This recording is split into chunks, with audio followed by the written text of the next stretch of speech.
সম্মানিত বন্ধুগণ, আসসালামু আলাইকুম। দূরে কাছে দেশে অথবা সে বাইরে থেকে প্রাণপ্রিয় বন্ধুরা ঠিক এই মুহূর্তে যে যেখান থেকে বাস্তব জীবনের গল্প শোনার জন্য আমার সাথে জয়েন করেছেন, আমি আপন। আর যে আপন জীবনের গল্পের 1219তম পর্বে আপনাকে প্রতিদিনের মতো স্বাগতম জানাচ্ছি। বন্ধুরা, আজ আমি আপনাকে শোনাবো নোয়াখালীর ছেলে মোহাম্মদ মিনহাজের জীবনের কলিজা কাঁপানো চরম কষ্টকর এক বাস্তব জীবন কাহিনী। বন্ধুরা, আজকের গল্পের টাইটেল বাসর ঘরে স্ত্রীর কাছে জীবন ভিক্ষা চায় স্বামী। বাসর ঘরে নববধূর কাছে কোনো এক স্বামী তার নিজের জীবন ভিক্ষা চায়। এই গল্পটা নোয়াখালীর প্রত্যন্ত এলাকার এক উচ্চ মধ্যবিত্ত পরিবারের ছেলে মিনহাজের জীবনের করুণ বাস্তব জীবনের গল্প। আমি সবাইকে অনুরোধ করব শুরু থেকে শেষ পর্যন্ত মিনহাজের জীবনের বাস্তব গল্পটা আপনারা প্রত্যেকে আমার মুখে শুনবেন এবং গল্প শেষে মিনহাজকে আপনার মতো করে একটা মন্তব্য কমেন্ট বক্সে লিখবেন। ধন্যবাদ সবাইকে। সুপ্রিয় বন্ধুগণ, আসসালামু আলাইকুম। আমার নাম মোহাম্মদ মিনহাজ হোসেন, আমার বাড়ি নোয়াখালী। বন্ধুরা, আমি আমার জীবনের গল্পটা শুরু করার শুরুতে আপনাদেরকে আমার পরিবারের বিষয়ে জানিয়ে রাখি। আমার পরিবারে আমি আছি, আমার বাবা আছে, মা আছে, রয়েছে আমার দাদা দাদি সহ আমার ছোট 2টা ভাই আর ছোট একটা বোন। আমরা টোটাল 3 ভাই 1 বোন। আমাদের পরিবারটা নোয়াখালী শহর থেকে অনেক দূরে কোনো এক ছোট্ট গ্রামে, এক উচ্চ মধ্যবিত্ত পরিবার। আমার বাবা পেশে একজন ব্যবসায়ী সহ কৃষক।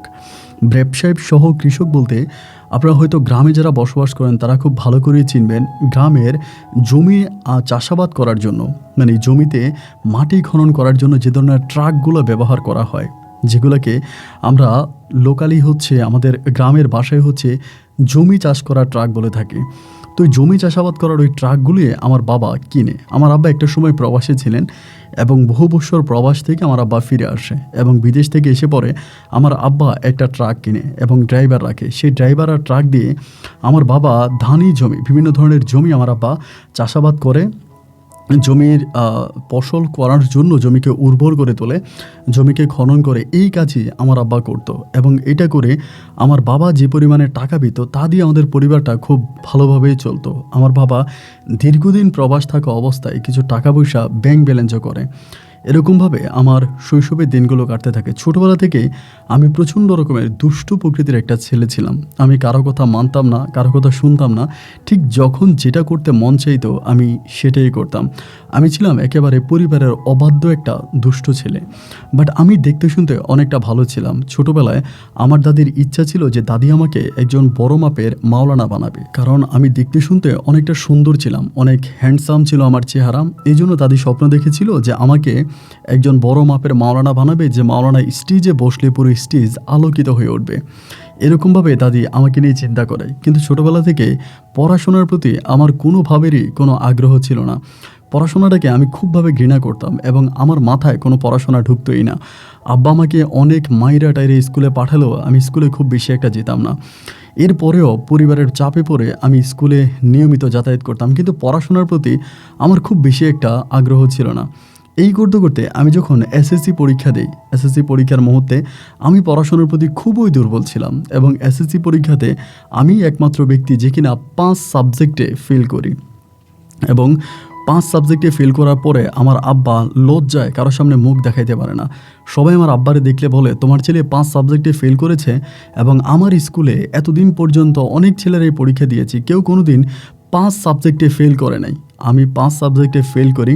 এই জন্য পরিবারের মানুষ আমাকে একদম সহ্য করতে পারতো না, খুবভাবে আমার সাথে রাগারাগি করতো এবং আমার উপরে আমার বাবা খুব বেশি ক্ষিপ্ত ছিল। এরকম করতে করতে একটা পর্যায়ে আমি পরিবারের কাছ থেকে টাকা পয়সা পেতাম না। আব্বা আমাকে হাত খরচের টাকা দিত না, আমি হাত খরচের টাকা ম্যানেজ করতে পারতাম না।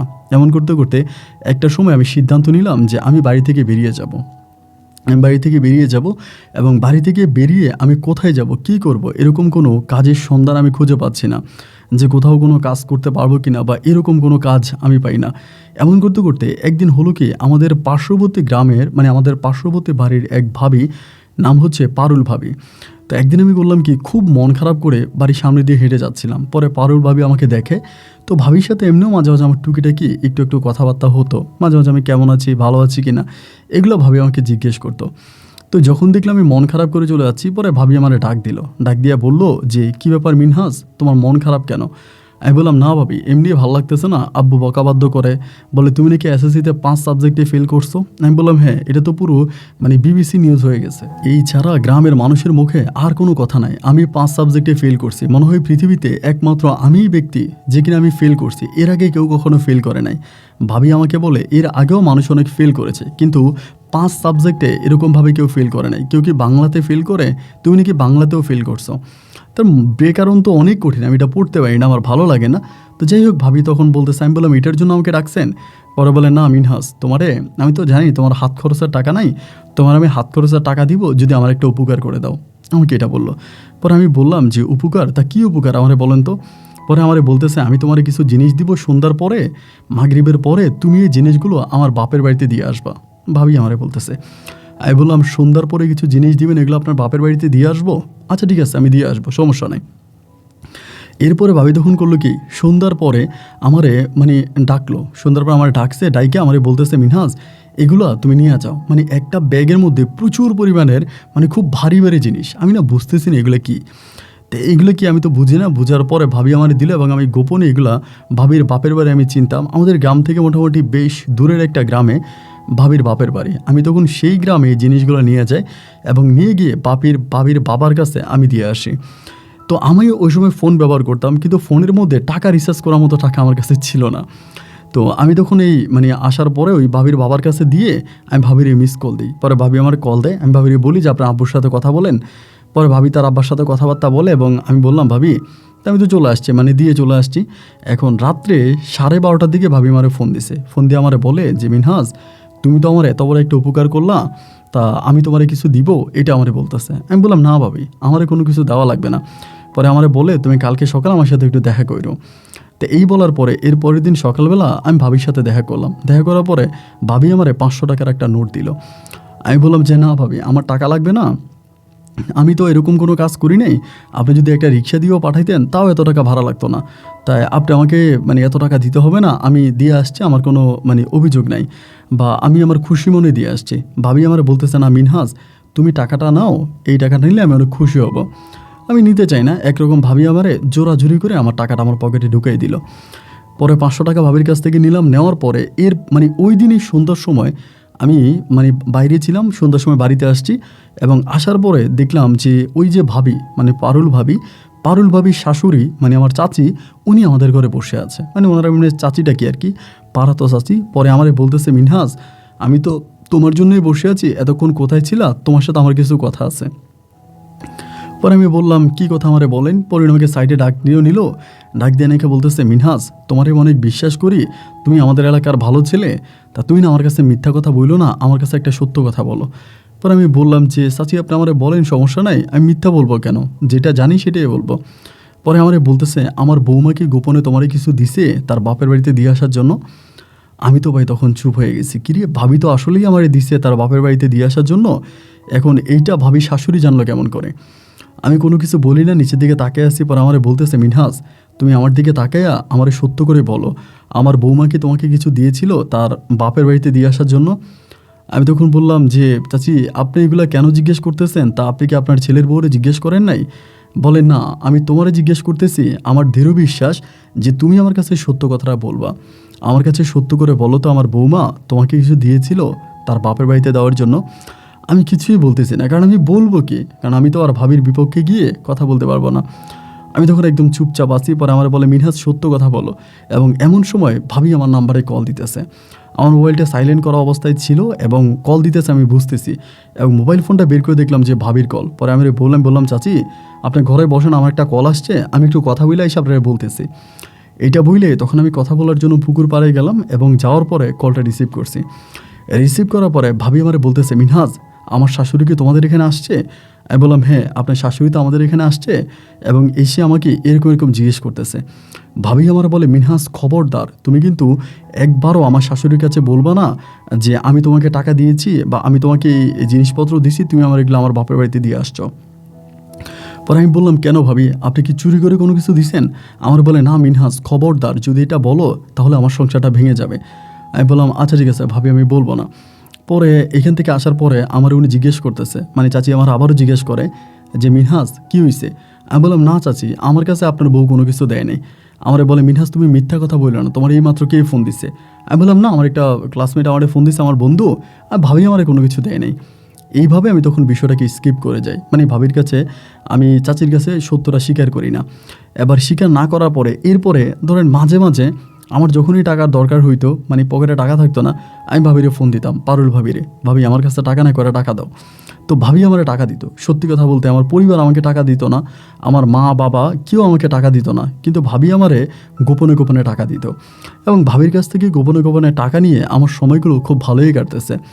এরকম করে মাঝে মাঝে ভাবি আমার রাতের বেলা ফোন দেয়, মিনহাস কী করো, ভালো আছো কি না, চোখে ঘুম আসতেছে না, এইটা ওইটা নিয়ে অনেকক্ষণ আমার সাথে ভাবি কথা বলে। এবং আমিও ভাবির সাথে এরকম ফাঁকে ফাঁকে রাতের বেলায় কথা বলি। তো উঠতি বয়সী একটা ছেলে, আবার ভাবির হাজব্যান্ড হচ্ছে বিদেশে থাকে, তো সেজন্য ভাবির সাথে কথা বলতে বলতে একটা পর্যায়ে আমি মোটামুটি ভাবির প্রতি অনেকটা দুর্বল হয়ে যাই। সবসময় ভাবির সাথে ফোনে কথা বলি এবং ভাবি আমার সাথে কথা বলে। এবং এরকম করতে করতে আমার ভিতরে কেন জানি কেমন করে জানি মনে হচ্ছে যে এক ধরনের একটা খারাপ নেশা আমার মাঝে কাজ করতেছে, ভাবির প্রতি একটা খারাপ নেশা কাজ করতেছে। এবং ভাবির এটা আমি বুঝতে দিই না। রাতের বেলায় অমনে অমনে অনেকভাবে কথা বলি এবং কথা বলতে বলতে একদিন হঠাৎ করে কথায় কথায় ভাবির আমি বলে ফেলি যে এমন এমন ঘটনা, ভাবি আমি রাতের বেলা আপনার ঘরে আসবো। তো কথাটা বলা মাত্রই ভাবি মনে হয় খুব রেগে যায়, একটু রাগান্বিত হয়ে যায়। এবং রাগান্বিত হয়ে আমারে বলতেছে, মিনহাস আমি তো তোমার ভালো ছেলে মনে করতাম এবং ভালো ছেলে মনে করে আমি তোমার সাথে কথা বলতাম, বাট তোমার যে চরিত্র খারাপ এইটা তো ভাই আমার জানা ছিল না। এইটা বলে ভাবি তখন ফোনটা কেটে দেয় এবং ফোনটা কেটে দেওয়ার সময় আমাকে বলে যে তুমি এয়ারপোর্ট থেকে আমারে আর কোনো কল দিবে না, আমি তোমার সাথে কথা বলবো না। পরে আমি ভাবিরে ফোন করি, এরপরে আর ভাবি আমার ফোন ধরে না। প্রায় 5 দিন 6 দিন হয়ে গেছে। আমিও মনে মনে আফসোস করি যে কী ব্যাপার, ভাবি আমার ফোন ধরে না কেন। আমি না হয় দুষ্টামি করে একটা কথা বলেই ফেলছি, তাই বলে উনি এরকমটা করতে পারে? উনি আমার ফোনে ধরে না। রাস্তাঘাটে যদি ওনার সাথে আমার দেখাও হয় এবং দেখা হইলেও উনি আমারে বলে যে খবরদার মিনহাস, তুমি আমার সাথে কথা বললো না। বিষয়টাতে উনি খুব বেশি মাইন্ড করে। আমি যে কথাটা বলি এটা তার অনেক মাইন্ডে লেগে যায়। এবং এরকম করতে করতে একটা পর্যায়ে আমার মাথায় হঠাৎ করে আইডিয়া আসছে, আরে ভাবি যদি আমার সাথে কথাই না বলে এবং আমাকে আগের মতো করে টাকাও দেয় না, তা আমার ভাবির সাথে আর কথা লুকোচুরি করে লাভ কি। এক পর্যায়ে আমি সিদ্ধান্ত নিলাম যে আমি ভাবিরে বলে দিব, ভাবি আপনি যদি আমার সাথে কথা না বলেন বা আমার টাকা পয়সা না দেন, আমি আপনার শাশুড়ির কাছে বলে দিব যে আপনি এরকম ব্যাগ ভর্তি অনেকগুলো জিনিস আপনি আপনার বাপের বাড়িতে পাঠাইছেন আমার মাধ্যমে। এইটি সিদ্ধান্ত নিলাম। একদিন সন্ধ্যার সময় ভাবি হচ্ছে পুকুর পাড়ের মধ্যে আপনার হাঁড়ি পাতিল ধুইতেছে। তো পুকুর পাড়ের সাথে হচ্ছে রাস্তা আছে, আমি সাইকেল দিয়ে ওই রাস্তা দিয়ে যাচ্ছিলাম, দেখলাম ভাবি হাঁড়ি পাতিল ধোয়। এই মুহূর্তে আমি তখন সাইকেল থেকে নেমে ঘাটের ওখানে গেছি। ঘাটের ওখানে গিয়া বলতেছি, ও ভাবি কেমন আছেন? পরে আমারে বলে, মিনহাস তুমি আমার সাথে কথা বললো না। আমি বললাম, ভাবি আজকে আপনার সাথে আমার শেষ কথা, এরপরে আমি আর আপনার সাথে কথা বলবো না। পরে আমারে বলে, মানি? আমি বললাম, হ্যাঁ, আর কখনোই আপনাকে ফোন দিব না আর আপনাকে বিরক্ত করব না। আমি এখন আপনার সাথে কথা শেষ করে আপনার শাশুড়ির কাছে যাব এবং আপনার শাশুড়ির কাছে গিয়ে বলবো যে আপনি ওই দিন ব্যাগ ভর্তি অনেকগুলো মাল আমার দিয়ে আপনার বাপের বাড়িতে পাঠাইছেন। পরে আমারে বলে, মিনহাস খবরদার এরকম কোনো কাজ করো না যেটা করলে আমার সংসার ভেঙে যাবে। আমি বলি, আপনার সংসার ভেঙে যাবে তাতে আমার কি? আমার তো কোনো কিছু যায় আসে না। আপনি যে আমার দিয়ে পাঠাইছেন এটা তো আর মিথ্যা কথা না, আমি তো মিথ্যা বলতেছি না। আমাকে বলতেছে, মিনহাস আমি তোমার 2টা পায়ে ধরি, তুমি আমার এরকম ক্ষতি করো না। আচ্ছা তুমি এখন এখান থেকে যাও, আমার শাশুড়ি দেখলে মাইন্ড করে ফেলবে। এমনি আমার শাশুড়ি তোমাকে আর আমাকে নিয়ে অনেকটা মাইন্ড করে যে ভাবে আমি তোমাকে নিয়ে এটা ওইটা পাচার করি। আচ্ছা যাই হোক মিনহাস তুমি এখন যাও, আমি তোমার রাতে ফোন দিব। আমি বললাম, রাতে আপনি আমার ফোন দিতে হবে না, আমি আপনারা ফোন করব।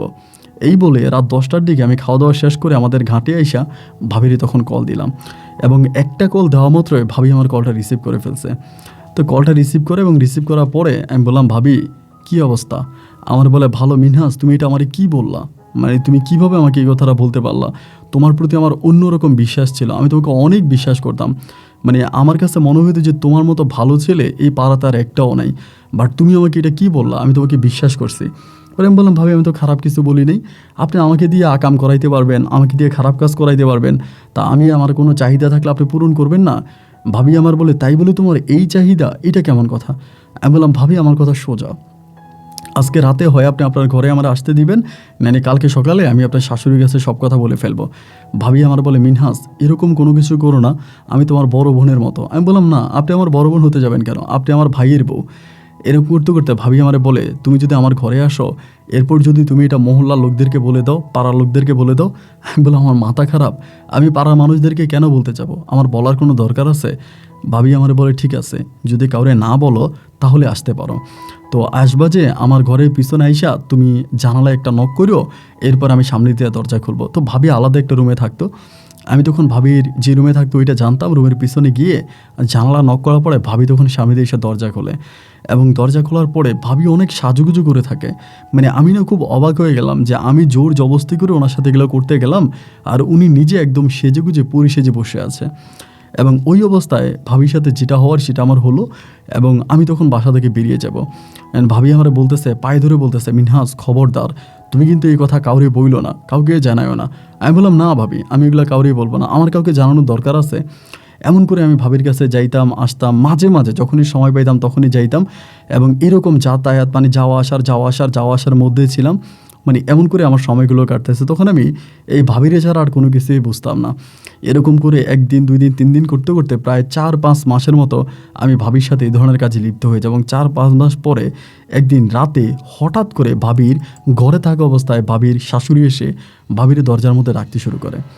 ওই সময় কিন্তু আমি ভাবির সাথে ভাবির রুমের মধ্যেই, এবং ওই রুম থেকে দরজা ছাড়া বের হওয়ার আর কোনো জায়গা নাই।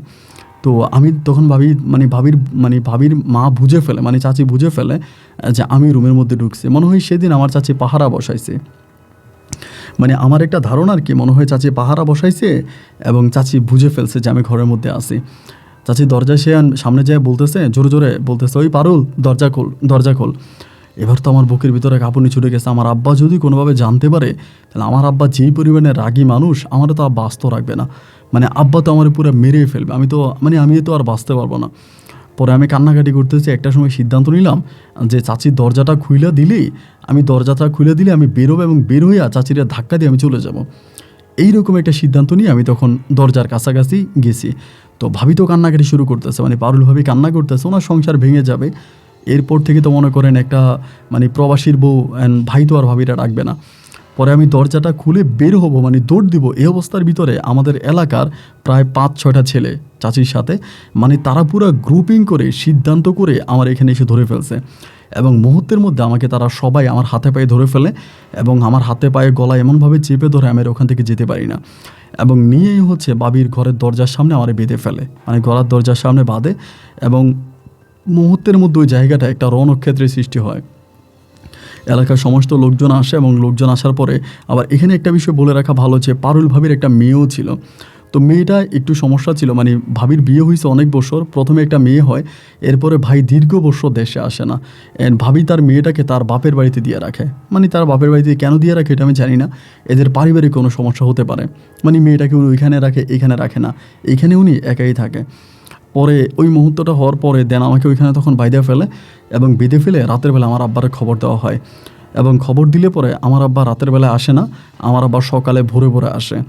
এবং আব্বা আসার পর দেখে যে আমার এই জায়গার মধ্যে বেঁধে রাখছে। আব্বা তখন জিজ্ঞেস করলো যে ওরে বেঁধে রাখছো কেন, ওর অপরাধ কী? তখন সবাই বলে গতকালকে রাতে এমন ফারুল ভাবির সাথে ওরে ধরছি, আমরা সবাই মিলে ধরছি, এবং ধরার পরে আইনে ওকে এভাবে বেঁধে রাখছি।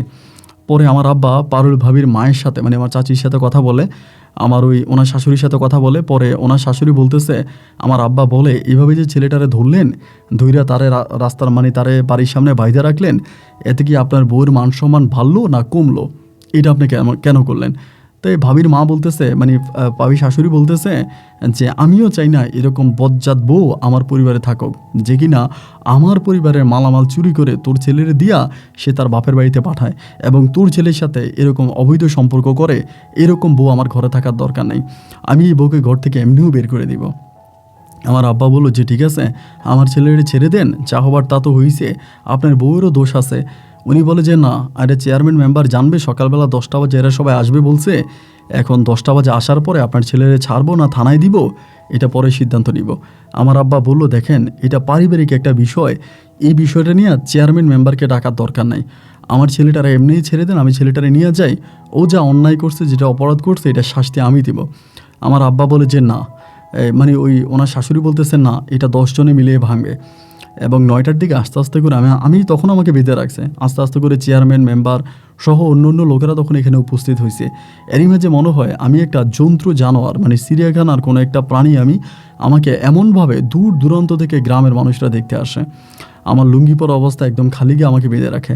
পরে গ্রামের যখন সর্দার কাতবাড়ি লোকেরা আসে, পরে আমার হাতের বাঁধন খোলা হয়। হাতের বাঁধন খুললে পরে আমার জিজ্ঞেস করা হয় যে মিনহাজ কি হয়েছে বল, আমারে বলে। পরে আমি বললাম যে আমি কোনো কিছু বলি না। প্রথমে আমি একটু বলতে চাইছিলাম, পরে আমি চিন্তা করলাম আমার বলবো কি, আমি তো হাতে নাতে ধরা খাইছি। পরে ওনার শাশুড়িকে মানে পারুল ভাবি শাশুড়ি জিজ্ঞেস করা হয়। শাশুড়ি তখন এইভাবে খুলে বলে। বলার পর আমার আম্মা তখন লাভ দুইটা বলতেছে, আমার ছেলে এত খারাপ না, তোমার ছেলের বউ আমার ছেলেরে খারাপ বানাইছে। তোমার ছেলের বউ গোপনে গোপনে আমার ছেলেরে ফোন দেয় এবং ফোন করে করে আমার ছেলেরে খারাপ বানাইছে। মেম্বার তখন এটা বলতেছে খারাপ দুইজনেই, একজনে খারাপ না দুজনেই খারাপ। তো মিনহাজের বিচার আমরা পরে করব। মিনহাজ যেহেতু আমাদের এলাকার ছেলে, ওর বিচার আমরা করতে পারবো। এখন প্রথমে এটা চিন্তা করেন যে পারুলের বিচার কি হবে, আমরা পারুলের কি বিচার করব। মুহূর্তের মধ্যেই পারুল ভাবি শাশুড়ি তখন বলতেছে যে এই বউমারে আমি রাখবো না, এই বউ আমার দরকার নাই, এই বউরে আমি গ্রাম থেকে বের করে দিব। আপনারা এই বউরে আমার গ্রাম থেকে নিয়ে যান, আমার বাড়ি থেকে নিয়ে যান, জুতার মালা গলায় দিয়ে তার এই বাড়ি থেকে বের করেন। মেম্বার সাহেব বললো বিয়ে তো আর আপনি করেন নাই, বিয়ে করছে আপনার ছেলে। তা আপনার ছেলে যেহেতু সৌদি আরবে আসছে, আপনার ছেলের ফোন দেন, আমরা আপনার ছেলের সাথে কথা বলি, ছেলের সাথে কথাবার্তা বললে আমরা বুঝতে পারবো। পরে তখন এলাকার লোকজন এরই মাঝে পারুল ভাবির মানে আমার ওই ভাই কিন্তু জেনে যায়, মানে ভাবির হাজব্যান্ড কিন্তু জেনে যায় ঘটনাটা। এরপরও মেম্বার তখন ফোন করে। তো মানে চাচি তখন ফোন করার পরে মেম্বারের সাথে কথা বলাই দেয়। মেম্বার এই সমস্ত ঘটনাগুলো ভাইয়েরে জানায় যে তুমি কি জানো যে তোমার বউ এরকমভাবে ধরা খাইছে এবং এলাকার লোকেরা তোমার বউরে ধরছে, এখন এটার কি বিচার হবে বা এটার কি করব, তুমি তো বিদেশে আছো, যেহেতু তোমার বউ, এখন তুমি আমাদেরকে সিদ্ধান্ত দাও যে আমরা কি করব। ভাই তখন বিদেশ থেকে কান্না করতেছে, মানে ওনার কান্নার শব্দ শোনাচ্ছে, ফোনে লাউড স্পিকার দেওয়া, সবাই তো তখন এখানে বসে আছে, ভাই কান্না করতেছে। পরে সবাই বলতেছে আপনি কান্না করেন না, কান্না না করে আপনি বলেন যে কি করা যায়, এটা তো একটা সিদ্ধান্ত নিতে হবে, এরকমভাবে তো আসলে কাটতে পারে না। এখন এই যে ছেলেটা এরকম একটা ঘটনা ঘটাইলো এবং আপনার বউ এর সাথে জড়িত, এটার কি করবেন। পরে তিনি কান্না করতে করতে বলে মিনহাজ যেটা করছে আপনারা মিনহাজের শাস্তি মিনহাজরে দেন, আর আমার বউরে মানে তার বাপের বাড়িতে পাঠিয়ে দেন। আর আমি এখন কোনো ছাড়াছাড়ির পর্যায়ে যাইতেছি না, যেহেতু আমার একটা মেয়ে আছে, আমি এটা দেশে এসে সিদ্ধান্ত নেব কি করা যায়। এই কথা বলার পরে তখন সবাই বলতেছে যে তাহলে তো মহিলাকে আমরা এইভাবে ছাড়বো না, মহিলা অন্যায় করছে তার শাস্তি হবে না। তখন উনি বলে যে ঠিক আছে, যেহেতু আমি মহিলার স্বামী, আমি স্বামী হিসেবে আপনাদের সবার কাছে ক্ষমা চাই, আপনারা আমার বউরে মাফ করে দেন। আর এরপরও যদি আমার বউয়ের কোনো শাস্তি দেওয়া লাগে, আমি দেশে আসলে আমার বউকে আমি আপনাদের সামনে হাজির করব এবং হাজির করলে পরে আপনারা আমার বউরে যথাযথ শাস্তি দিয়েন। এখন আমার বউকে গ্রাম থেকে বের করে দেন। এই কথা বলা মাত্রই চাচি তখন দৌড়ে এসে মোবাইল ধরে মানে ভাইরে এলো পাতারে গালাগালি করতেছে যে তোর কারণে তোর বউ এতটা খারাপ হয়েছে, তুই তোর বউরে প্রশ্রয় দিয়ে খারাপ বানাইছিস, মানে যেভাবে পারতেছে ওইভাবে ওনারা গাল বন্ধ করতেছে। উনি তখনও কান্না করতেছে। একটা পর্যায়ে মেম্বার বলল একটা কাজ করেন, বিদেশ থেকে ওনার স্বামী যেটা বলছে এটাই রায়, এর থেকেও বড় রায় কিছু হতে পারে না, এই মহিলারে বের করে দেন গ্রাম থেকে। এখন চাচি বলতেছে বের করবা এভাবে না, তার জুতার মালা পরায় গ্রাম থেকে বের করো, আগে জুতার মালা পরাও এবং জুতার মালা পরাইয়া তারা গ্রাম থেকে বের করো। তারপরে মেম্বার বলতেছে জুতার মালা যদি পরাইতেই হয় তাহলে ওনার স্বামী দেশে আসুক, ওনার স্বামী যদি ওনার জুতার মালা না পরে তো ওনার স্বামীরই জুতার মালা পরাবো। এই বলে আমার সামনে তখন ভাবিরে বের করে দেওয়া হয়। বের করে দেওয়ার পরে তখন বলা হয়, মানে চেয়ারম্যান মেম্বার তখন আমার আব্বারে বলতেছে যে মিনহাজের বাপ, এখন আপনি বলেন আপনার ছেলের কি করা উচিত। এইটা বলা মাত্র আমার আব্বা তখন এই জুতা খুইলা আমার এই গ্রামবাসীর সামনে পিটাইতে শুরু করে, মানে এলো পাতারিকভাবে আমার জুতা দিয়ে মারতেছে এবং মারতে মারতে আব্বু আমাকে প্রায় আধামরা করে ফেলছে এখানে। এবার সবাই সে আব্বারে ধরার পরে আমার গালে মানে মুখে দিয়ে রক্ত পর্যন্ত বেরিয়ে যায়, এইভাবে আব্বা আমারে মারে। এবং মারার পরে সবাই বলে আচ্ছা ঠিক আছে আপনার ছেলেরা আপনি নিয়ে যান এবং সতর্ক করেন যাতে ভবিষ্যতে আর কখনোই এই ধরনের পাপে মানে লিপ্ত না হয়। পরে আব্বা আমার বাড়িতে আইনে তো আমার অবস্থা তখন এতটাই খারাপ রে ভাই, আমি তো আর কারোর সামনে মুখ দেখাইতে পারি না, কারোর সামনে কথা বলতে পারি না, কারোর সামনে যেতে পারি না। আমার ইজ্জত সম্মান যতটুকু ছিল সবই তো ধূলিসাৎ হয়ে গেছে। আমি তখন বাড়িতে আসছি, খাওয়া দাওয়া করতেছি, চলা বাড়ি থেকে খুব বেশি একটা বের হই না। এর কয়েকদিন পরে আমার আব্বা বলে পাসপোর্ট কর, তোরে বিদেশ পাঠিয়ে দিব। তাই আমি বললাম যে আমি বিদেশ যাব না, মানে আমার বিদেশ যেতে ইচ্ছে করে না। আব্বা আমার বলে পাসপোর্ট কর, তোর আমি বিদেশ পাঠাবো। এরপরে আব্বা আমার জোর করে পাসপোর্ট করাইলে এবং পাসপোর্ট করানোর পরে আব্বা আমার কাতার পাঠাই দিবে, মানে আব্বার কোন পরিচিত বন্ধু আছে, আগে আব্বার সাথে মানে একসাথে বিদেশে থাকতে, এখন উনি কাতার আছে, ওই লোকের কাছে আমার আব্বা তখন আমার পাসপোর্ট জমা দিছে। তাই পাসপোর্ট জমা দিছে এবং আস্তে আস্তে করে আমিও বের হইতেছি, ভিসা হবে। এরকম করতে করতে আমাদের এলাকার থেকে বেশ দূরে আমার এক বন্ধুর মাধ্যমে আমি একটা বিয়েতে যাই, একটা বিয়ের অনুষ্ঠানে যাই। এবং আমার বন্ধু রাসেলের মাধ্যমে, রাসেলে আমার বন্ধু এবং ছোটো ভাই দুইটাই, ওর মাধ্যমে ওর এক দূরের আত্মীয়র বাড়িতে আমি একটা বিয়ের অনুষ্ঠানে যাই। ওর কেমন আত্মীয় হয় তা জানি না, ওর আত্মীয়র বাড়িতে। এবং ওই বিয়ের অনুষ্ঠানে গিয়ে আমি মোটামুটি ভালোভাবে আছি, খুব ভালোভাবে চলাফেরা করতেছি। তো আমরা যেদিন যাই তার পরের দিন হচ্ছে বিয়ে, এবং ওই দিন গায়ে হলুদের অনুষ্ঠান। তো সবাই খুব মজা করতেছে, মাস্তি করতেছে, মিউজিক টিউজিক বাজাচ্ছে, খুব আনন্দ ফুর্তি হইতেছে। এমন সময় আমি ভাই উঠানের মধ্যে বসে আছি। এমন সময় একটা পিচ্ছি মেয়ে আসছে, এসে আমারে বলতেছে, ভাইয়া আপনার সাথে আমার আপু একটু কথা বলবে, আপনাকে আসতে বলছে। পর আমি বললাম যে আপু, কোন আপু? আমি তো চিনি না, বলে একটু এদিকে আসেন। পর আমাকে এইখান থেকে ডাইকানে আমি যাচ্ছি। রাসেলকে বললাম, ছোটো ভাই রাসেল, আমার তো ডাকতেছে, আমি কি যাবো? বলে হ্যাঁ, যদি বেআইন ডাকে তাহলে তো যাওয়াই লাগবো, জানা। পরে আমি গেছি, যে দেখি শ্যামবরণ একটা মেয়ে, শ্যামলা করে, বাট অনেক শ্যামলা করে হলেও মুখের ফেস কেটে অনেক সুন্দর, এমনি অনেক লম্বা আছে। আমারে বলতেছে যে ভাইয়া ভালো আছেন, এমন করেই বলে। এবং মেয়েটা আমার থেকে বয়স অনেক ছোট হবে বা আমার থেকে বয়স কম হবে। পরে আমি বললাম ভালো আছি। বলে ভাই আপনার নাম কি, আমার জিজ্ঞেস করে। আমি বললাম আমার নাম মিনহাস। তো আপনাদের গ্রাম কোথায়, আমি তখন বললাম। পরে বলতেছে ভাই কিছু মনে করবেন না, আপনারা না আমার কাছে পুরো ইমরান হাশমি মতো লাগে, এরকম করে বলতেছে। যে আমি বললাম যে আমি কি ইমরান হাশমি নাকি? তো আমরা কিন্তু ইমরান হাশমিরে একটু খারাপভাবে প্রেজেন্ট করতাম আর কি, যে ইমরান হাশমি খুব খারাপ একটা নায়ক ইন্ডিয়ার, এটা মনে করতাম। পরে আমি বললাম যে আপনি কি আমাকে দুর্চরিত্রা মনে করেন? বলে না না না না না, এটা আপনি জানেন না, ইমরান হাশমি কিন্তু 5 ওয়াক্ত নামাজ পড়ে, অনেক ভালো ছেলে। হয়তো ক্যামেরায় সে একটু খারাপ, কিন্তু রিয়েলিটিতে ও অনেক ভালো। পরে মেয়েটার সাথে অনেকক্ষণ কথাবার্তা বললাম। বলার পর মেয়েটা বলতেছে ভাইয়া কিছু না মনে করলে আপনার ফোন নাম্বারটা একটু দিবেন, আমি মাঝে মাঝে আপনাকে সাথে একটু কথা বলবো। তো আমার আসলে ইচ্ছা ছিল না, এরপরও আমার ফোন নাম্বারটা আমি তাকে দিলাম। পরে সে আমার নাম্বারটা নিয়ে গেল, মোবাইল নাম্বার নিয়ে গেছে। এবং মোবাইল নাম্বার নিয়ে যাওয়ার পরে তো রাতটা তো কেটে গেল। আমি পরের দিন বিয়ের অনুষ্ঠানে খুব মজা মাস্তি করলাম। এবং বিয়ে শেষ হওয়ার পরে আমি আমার বন্ধু রাসেলকে বললাম যে রাসেল, বিয়ে তো শেষ, তাই চলে যাই। এবং এর পরের দিনে বিকেলবেলা আমি তখন চলে আসছি, সন্ধ্যার দিকে বাড়িতে চলে আসছি।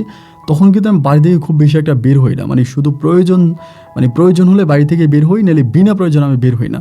সবসময় বাড়ির মধ্যেই থাকি, ঘরের মধ্যেই থাকি। আর ওই সময় আমার ভিসা প্রসেসিং হইতে আছে, খুব কম সময়ের মধ্যে আমার ভিসা চলে আসবে, ওইরকম একটা টাইমিংয়ের মধ্যে। অ্যান্ড ওই সময় মেয়েটা আমাকে বারবার ফোন দেয়, ওই রাতে মেয়েটা আমাকে ফোন দিতে শুরু করে। মেয়েটার নাম হচ্ছে আপনার তন্নি। ফোন দিয়ে আমাকে বলে যে মিনহাস ভাই, আপনার আমার খুব ভালো লাগে, আমি আপনার সাথে প্রেম করতে চাই, এইটা ওইটা অনেক কিছু। তা আমার তো ভাই এমনি আমি একটা কলঙ্কের মধ্যে আছি, আর ভাল লাগতো না, সব কিছু কেমন জানি সব কিছু একটু বোরিং লাগতো। তো মেয়েরা যখন ফোন দেয় আমি তার সাথে মাঝে মাঝে কথা বলি। এরকম করে 1 দিন 2 দিন 3 দিন কথা বলতে বলতে মেয়ে একদিন আমার ডাইরেক্ট অফার করে যে আমার আব্বু আম্মা আজকে থাকবে না, যদি আপনি পারেন আমাদের বাসায় আসেন, আমারই বলতেছে। তো এমনিতেই তো আমি নাচ নেবরি, তার উপরে আবার ঢোলের বাড়ি লাগাই দিছে। আমি তখন বললাম যে আপনার আব্বু আম্মু বাড়ি থাকবে না, এখন আমি গেলে যদি আপনার কোনো সমস্যা হয়। পরে বলে না, কি সমস্যা হবে, আপনি আমাদের বাড়িতে আসেন, আপনার দাওয়াত রইল, এরকম করে বলে আজকে রাতের বেলায়। আমি তখন রাসেলকে বললাম, রাসেল আমারে বলতেছে না বন্ধু, এটা ঠিক হবে না, এরকম কোনো কিছু করিস না, এরকম কোনো কিছু করলে তুই বিপদে পড়বি, মেয়ের পরিবার অনেক শক্ত, আমার এটা বলে। আমি তখন বললাম যে আচ্ছা ঠিক আছে, যা, আমি যাব না। রাসেলকে বলছে আমি যাব না, কিন্তু ঠিকই আমি রাতের বেলায় ওই মেয়ের ঠিকানা অনুযায়ী রওনা দিছি। রাত্রে প্রায় 11:30টার দিকে মেয়ের দাদির ঘরের পিছন দিয়া মেয়ের বাড়িতে গিয়ে পৌঁছাইলাম। পরে মেয়েরে ফোন দিছি, মেয়ে দরজা খুলছে, আমি ঘরের ভিতরে ঢুকছি। এবং ঘরের ভিতরে ঢুকার পরে মেয়ে আমার গায়ে কাপড় টাপড় দিয়ে আমার শক্ত করে জড়ায় ধরছে, এবং এভাবে জড়ায় ধরে মেয়ে কান্না করতেছে, কান্না করে দিছে। আমি বললাম কান্না করতেছেন কেন, কান্না কেন করতেছেন? আমার বলে যে আপনার আমি জীবনে কোনোদিন পাবো, এভাবে পাবো আমি কখনো স্বপ্নেও চিন্তা করি নাই। কিন্তু ভাই সত্যি কথা বলতে গেলে কি, এই মেয়ের প্রতি আমার কোনো ভালোবাসা ছিল না। আমি কোনো ভালোবাসা নিয়ে মেয়েটার কাছে যাইনি, শুধু শারীরিক চাহিদা মেটানোর জন্য, খারাপ কাজ করার জন্য মেয়েটার ঘরে ঢুকছি, এটাই আমার একটা চিন্তা, এর ছাড়া অন্য কোনো চিন্তা নিয়ে আমি ঢুকি নাই। পরে মেয়েটার ঘরে ঢুকছি, এবং ঢুকার পরে ওই আমার সাথে তখন খারাপ সম্পর্কে লিপ্ত হয়। এবং সেই রাতে একদম ভোরে ফজরে আজানের সময় আমি ওই মেয়ের বাড়ি থেকে বের হই, এবং আইল ধরে অনেক কষ্ট করে আমি বাড়ি পর্যন্ত আসি। এবং আমার সেদিন অনেকটা ভালো লাগে মেয়েটার সাথে থাকার পরে, যেটা ভাবির সাথে আমার এতটা ভালো লাগতো না, মেয়েটার সাথে আমার যতটা ভালো লাগছে। এরপরই আমার মাঝে মাঝে ফোন দিত, আমি যাইতাম, মাঝে মাঝে ফোন করতে আমি যাইতাম, এরকম করে যাতায়াতের মধ্যে আমি থাকতাম। তো এমনি আবার আমার ভিসারও কাজ টাজ চলতেছে, ভিসাও হয়ে যাবে, এরকম অবস্থা। এরই মাঝে আবার মেয়েটা আমাকে বলে দিছে আমি যাতে রাসেলকে না বলি যে মেয়ের সাথে আমার প্রেম আছে, যদি রাসেললে বলি তাহলে সমস্যা হবে, রাসেল ওই মেয়ের এলাকার মানুষ। পরে আমি রাসেলকেও বলি, রাসেল আমার মাঝে মাঝে জিজ্ঞেস করতো যে তোর সাথে মেয়ের প্রেম চলে কিনা, তন্নির কোনো প্রেম আছে কিনা। আমি বললাম না রে ভাই, এমনি মেয়েরে ভালো লাগতো, একটু কথাবার্তা বলতাম, অনেক দিন ধরে কথাবার্তা বলি না। এইভাবে সম্পর্কের প্রায় 4 মাস, মানে 4 মাসের মাথায় এই মেয়ে আমার হঠাৎ করে বলতেছে যে মেয়ে প্রেগনেন্ট। আমারে বলে, প্রথমে বলে আমি প্রেগনেন্ট। পরে আমি বললাম যে তুমি বাচ্চা কনসেপ্ট করছো, তা বাচ্চা নষ্ট করে ফেলো, আমি তো তোমার বিয়ে করি না। এই মেয়ে আমারে বলতেছে আমি বাচ্চা নষ্ট করবো না, আমি বাচ্চা নষ্ট করবো না, আমি তোমার বিয়ে করবো, তুমি আমার বিয়ে করো, আমি বাচ্চা নষ্ট করবো না। পরে আমি বললাম যে আরে এটা তুমি কী বলতেছো, তুমি বাচ্চা নষ্ট করবে না, এটা কোনো কথা হলো? বাচ্চা যেহেতু হয়েই গেছে, তুমি বাচ্চা নষ্ট করে ফেলো, আমরা তো আর বিয়ে করি নাই, তাইলে এই মুহূর্তে তুমি বাচ্চা রাখবা কেন? ওই আমারে বলতেছে আমি আমার জীবন থাকতে এই বাচ্চা কখনোই নষ্ট করব না, আমি আমার জীবন থাকতে এই বাচ্চা কখনোই নষ্ট করব না, তুমি আমারে বিয়ে করা লাগবে। মানে এই মুহূর্তে ভাই আমারে দিল বিয়ের চাপ, মানে কঠিনভাবে বিয়ের চাপ দিয়ে বসছে। আমি তখন তারে বলতেছি যে দেখো এই মুহূর্তে তো আমার বিয়ে করা সম্ভব না, আমার পারিবারিক অবস্থা সম্বন্ধে তুমি জানো, এবং এটা কোনোভাবেই সম্ভব না, আমার পরিবার এটা কোনোভাবেই মেনে নিবে না, আমি এখনও কোনো কিছু করি না, আমি বেকার একটা ছেলে, আমি বোবো করে চারদিকে ঘুরে বেড়াই, নিজের কোনো কাজকাম নাই, এখনও আমি আমার বাবার ইনকামে টাকার উপরে পড়ে আছি, আমার বাবা ইনকাম করে টাকা দেয়, সেই টাকা আমি খাই, তা এই মুহূর্তে আমি বিয়ে করব এটা তো কোনোভাবেই হতে পারে না। না, মেয়ের কথা হচ্ছে তারে বিয়ে করাই লাগবে। ওই আমারে বলতেছে তুমি আমার বিয়ে করাই লাগবে, তুমি যদি বিয়ে না করো আমি ফাঁসি দিব, আমি বিষ খাবো, এমন করে আমাকে ধমকাধমকি করতেছে। কিন্তু আমি তো ওরে কখনোই ভালোবাসিনি, আমি তো কোনোভাবেই মেয়ের বিয়ে করব না। এখন আমি বিয়ে করব না বলতেছি, কিন্তু মেয়ে তো আর মানতেছে না, ওর মতো করে আমাকে প্রেশার দিয়েই যাচ্ছে, 1 দিন 2 দিন 3 দিন 4 দিন, এবং এমন করতে করতে একটা পর্যায়ে আমি করলাম কি, আমার মোবাইল ফোনটাই বন্ধ করে দিলাম। দূর হচ্ছে, আমি তো এই মেয়ের বিয়ে করব না, এই মরক বাসক আর যাই হোক আমি ওর ফোন ধরবো না। এইভাবে আমি 3 দিন পর্যন্ত তার ফোন রিসিভ করিনি।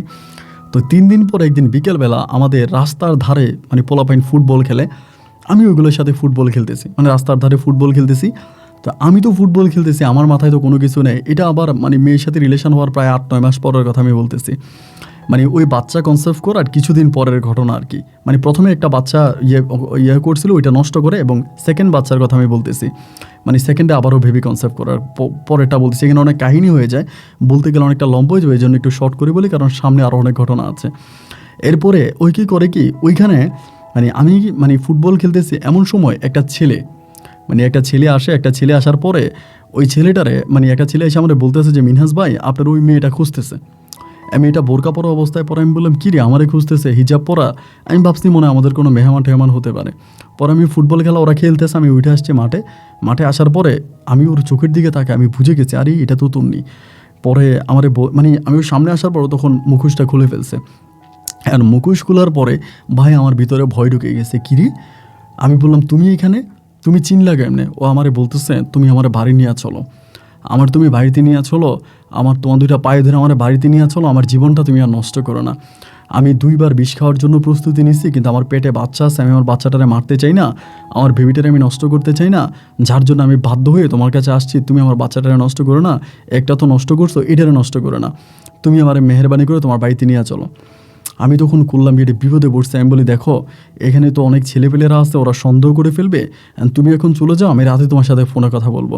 ও আমারে বলতেছে না আমি এখানে যাব না, আমি তোমার সাথে কথা শেষ করে হয় আমি আজকে সূর্য অস্ত যাওয়ার আগে হয় আমি মারা যাব, না হলে আমি তোমার বোর হব, 2টার একটা। আমি আর কোনো নিষ্পাপ শিশুর জীবন নষ্ট করতে পারবো না, তুমি আমার বিয়ে করো। মানে এমনভাবে প্রেশার দিছে, আমি তখন এই প্রেশারটা নিতে পারতেছি না, আমি এখন করবোটাকে। মানে আমি তো এত বিপদে পড়ে গেছি যেটা আসলে বলার মতো না। একটা বিপদে তো আমি আসি, এখন নতুন করে আরেকটা বিপদের সম্মুখীন হয়েছি। আমি তখন ওরে বলতেছি যে দেখো তুমি আমার সাথে এরকমটা কইরো না, আমি তোমার কাছে রিকোয়েস্ট করে বলতেছি তুমি একটু বোঝার জন্য চেষ্টা করো। মানে ওরে যতই বোঝায় ও বুঝতেছে না, এবং আমি দেখলাম আশেপাশে 1-2জন করে আমার দিকে আর চোখে তাকাইতে আছে, মানে সন্দেহ করতেছে, এবং সন্দেহের নজরে আমার দিকে তাকাইতে আছে সবাই এদিক সেদিক থেকে। পরে আমি ভাবতেছি আমি তো আরও বিপদে পড়ে যাব, এখানে তার সাথে কথা বাড়াইলেই বিপদ হয়ে যাবে। পরে আমি বললাম একটা কাজ করো, তুমি এদিক দিয়ে সোজা গিয়ে এই বাঁশঝাড়ের পিছনে মানে বাঁশ বাগানের পিছনে গিয়ে তুমি দাঁড়াও, আমি আসতেছি। এটা আসরের নামাজের পরে মাগরিবের কিছুক্ষণ আগে, বাঁশঝাড়ের পিছনে গিয়ে দাঁড়াও, আমি আসতেছি, এটা বলছি। বলার পর ও তখন কী করে আমাদের বাড়ির দিকে ঢুকা বাঁশঝাড়ের পিছনে চলে যায়। তো এখানেও কয়েকজন মুরব্বী ছিল, ওরা আমার জিজ্ঞেস করে যে মিনহাস কে রে এটা? আমি বললাম আমার মামাতো বোন মামার বাড়ি থেকে আসছে। এইটা বলছে। এখন বলার পরে আমি আস্তে আস্তে করে সবার চোখ ফাঁকি দিয়া এই বাঁশঝাড়ের পিছনে গেছি এবং বাঁশঝাড়ের পিছনে যেয়ে বলতেছি যে দেখো তুমি এরকমটা করো না, আমার ভিসা হয়ে গেছে এবং কয়েকদিনের মধ্যে আমার ফ্লাইট, মানে এই কয়েকদিনের মধ্যে আমার ফ্লাইটে ডেট হবে, তা তোমার দুইটা পায়ে ধরি তুমি চলে যাও, আমার জীবনটা নষ্ট করো না। ওই আমারে বলতেছে জীবন নষ্ট করবো না, মানে অলরেডি আমি মৃত্যুর ধার প্রান্তে পৌঁছে গেছি, আমি আমার জীবনের শেষ পর্যায়ে চলে আসছি, আর তুমি এখন আমারে বলতেছো আমি তোমার জীবন নষ্ট করব না, তা তুমি আমার জীবন নষ্ট করো না। এই কথা বলেও আমার পা ধরে কান্না করতে শুরু করছে এবং কান্না করতে শুরু করছে। একটা পর্যায়ে আমি দেখলাম যে ওর অবস্থা খারাপ, মানে ওর অবস্থায় এতটাই খারাপ, আমি ওরকে যতই বুঝাই যতই বলি কোনো কাজ কিন্তু ভাই হবে না। মানে ও মোটামুটি সুইসাইড করার জন্য, মানে মরার জন্য সর্বোপরি মানে ও প্রস্তুতি নিয়ে নিছে। ও আর বাঁচতে চায় না, ও নিজের জীবন নিজে দিয়ে দিবে, ও আর বাঁচবে না, এরকম একটা অবস্থা। আমি তখন ভাবতেছি আরে আল্লাহ আমি কী করব। এখন আমি করবোটাকে আমি তোরে কোনোভাবেই বুঝাইতে পারি না, আমি যতভাবেই বুঝাই ও আমার কোনো বুঝ ওর মাথার মধ্যে নিচ্ছেই না, ও উল্টা ওর মতো করেই ও সিনড্রোম মানে পাগলামি করে যাইতেছে।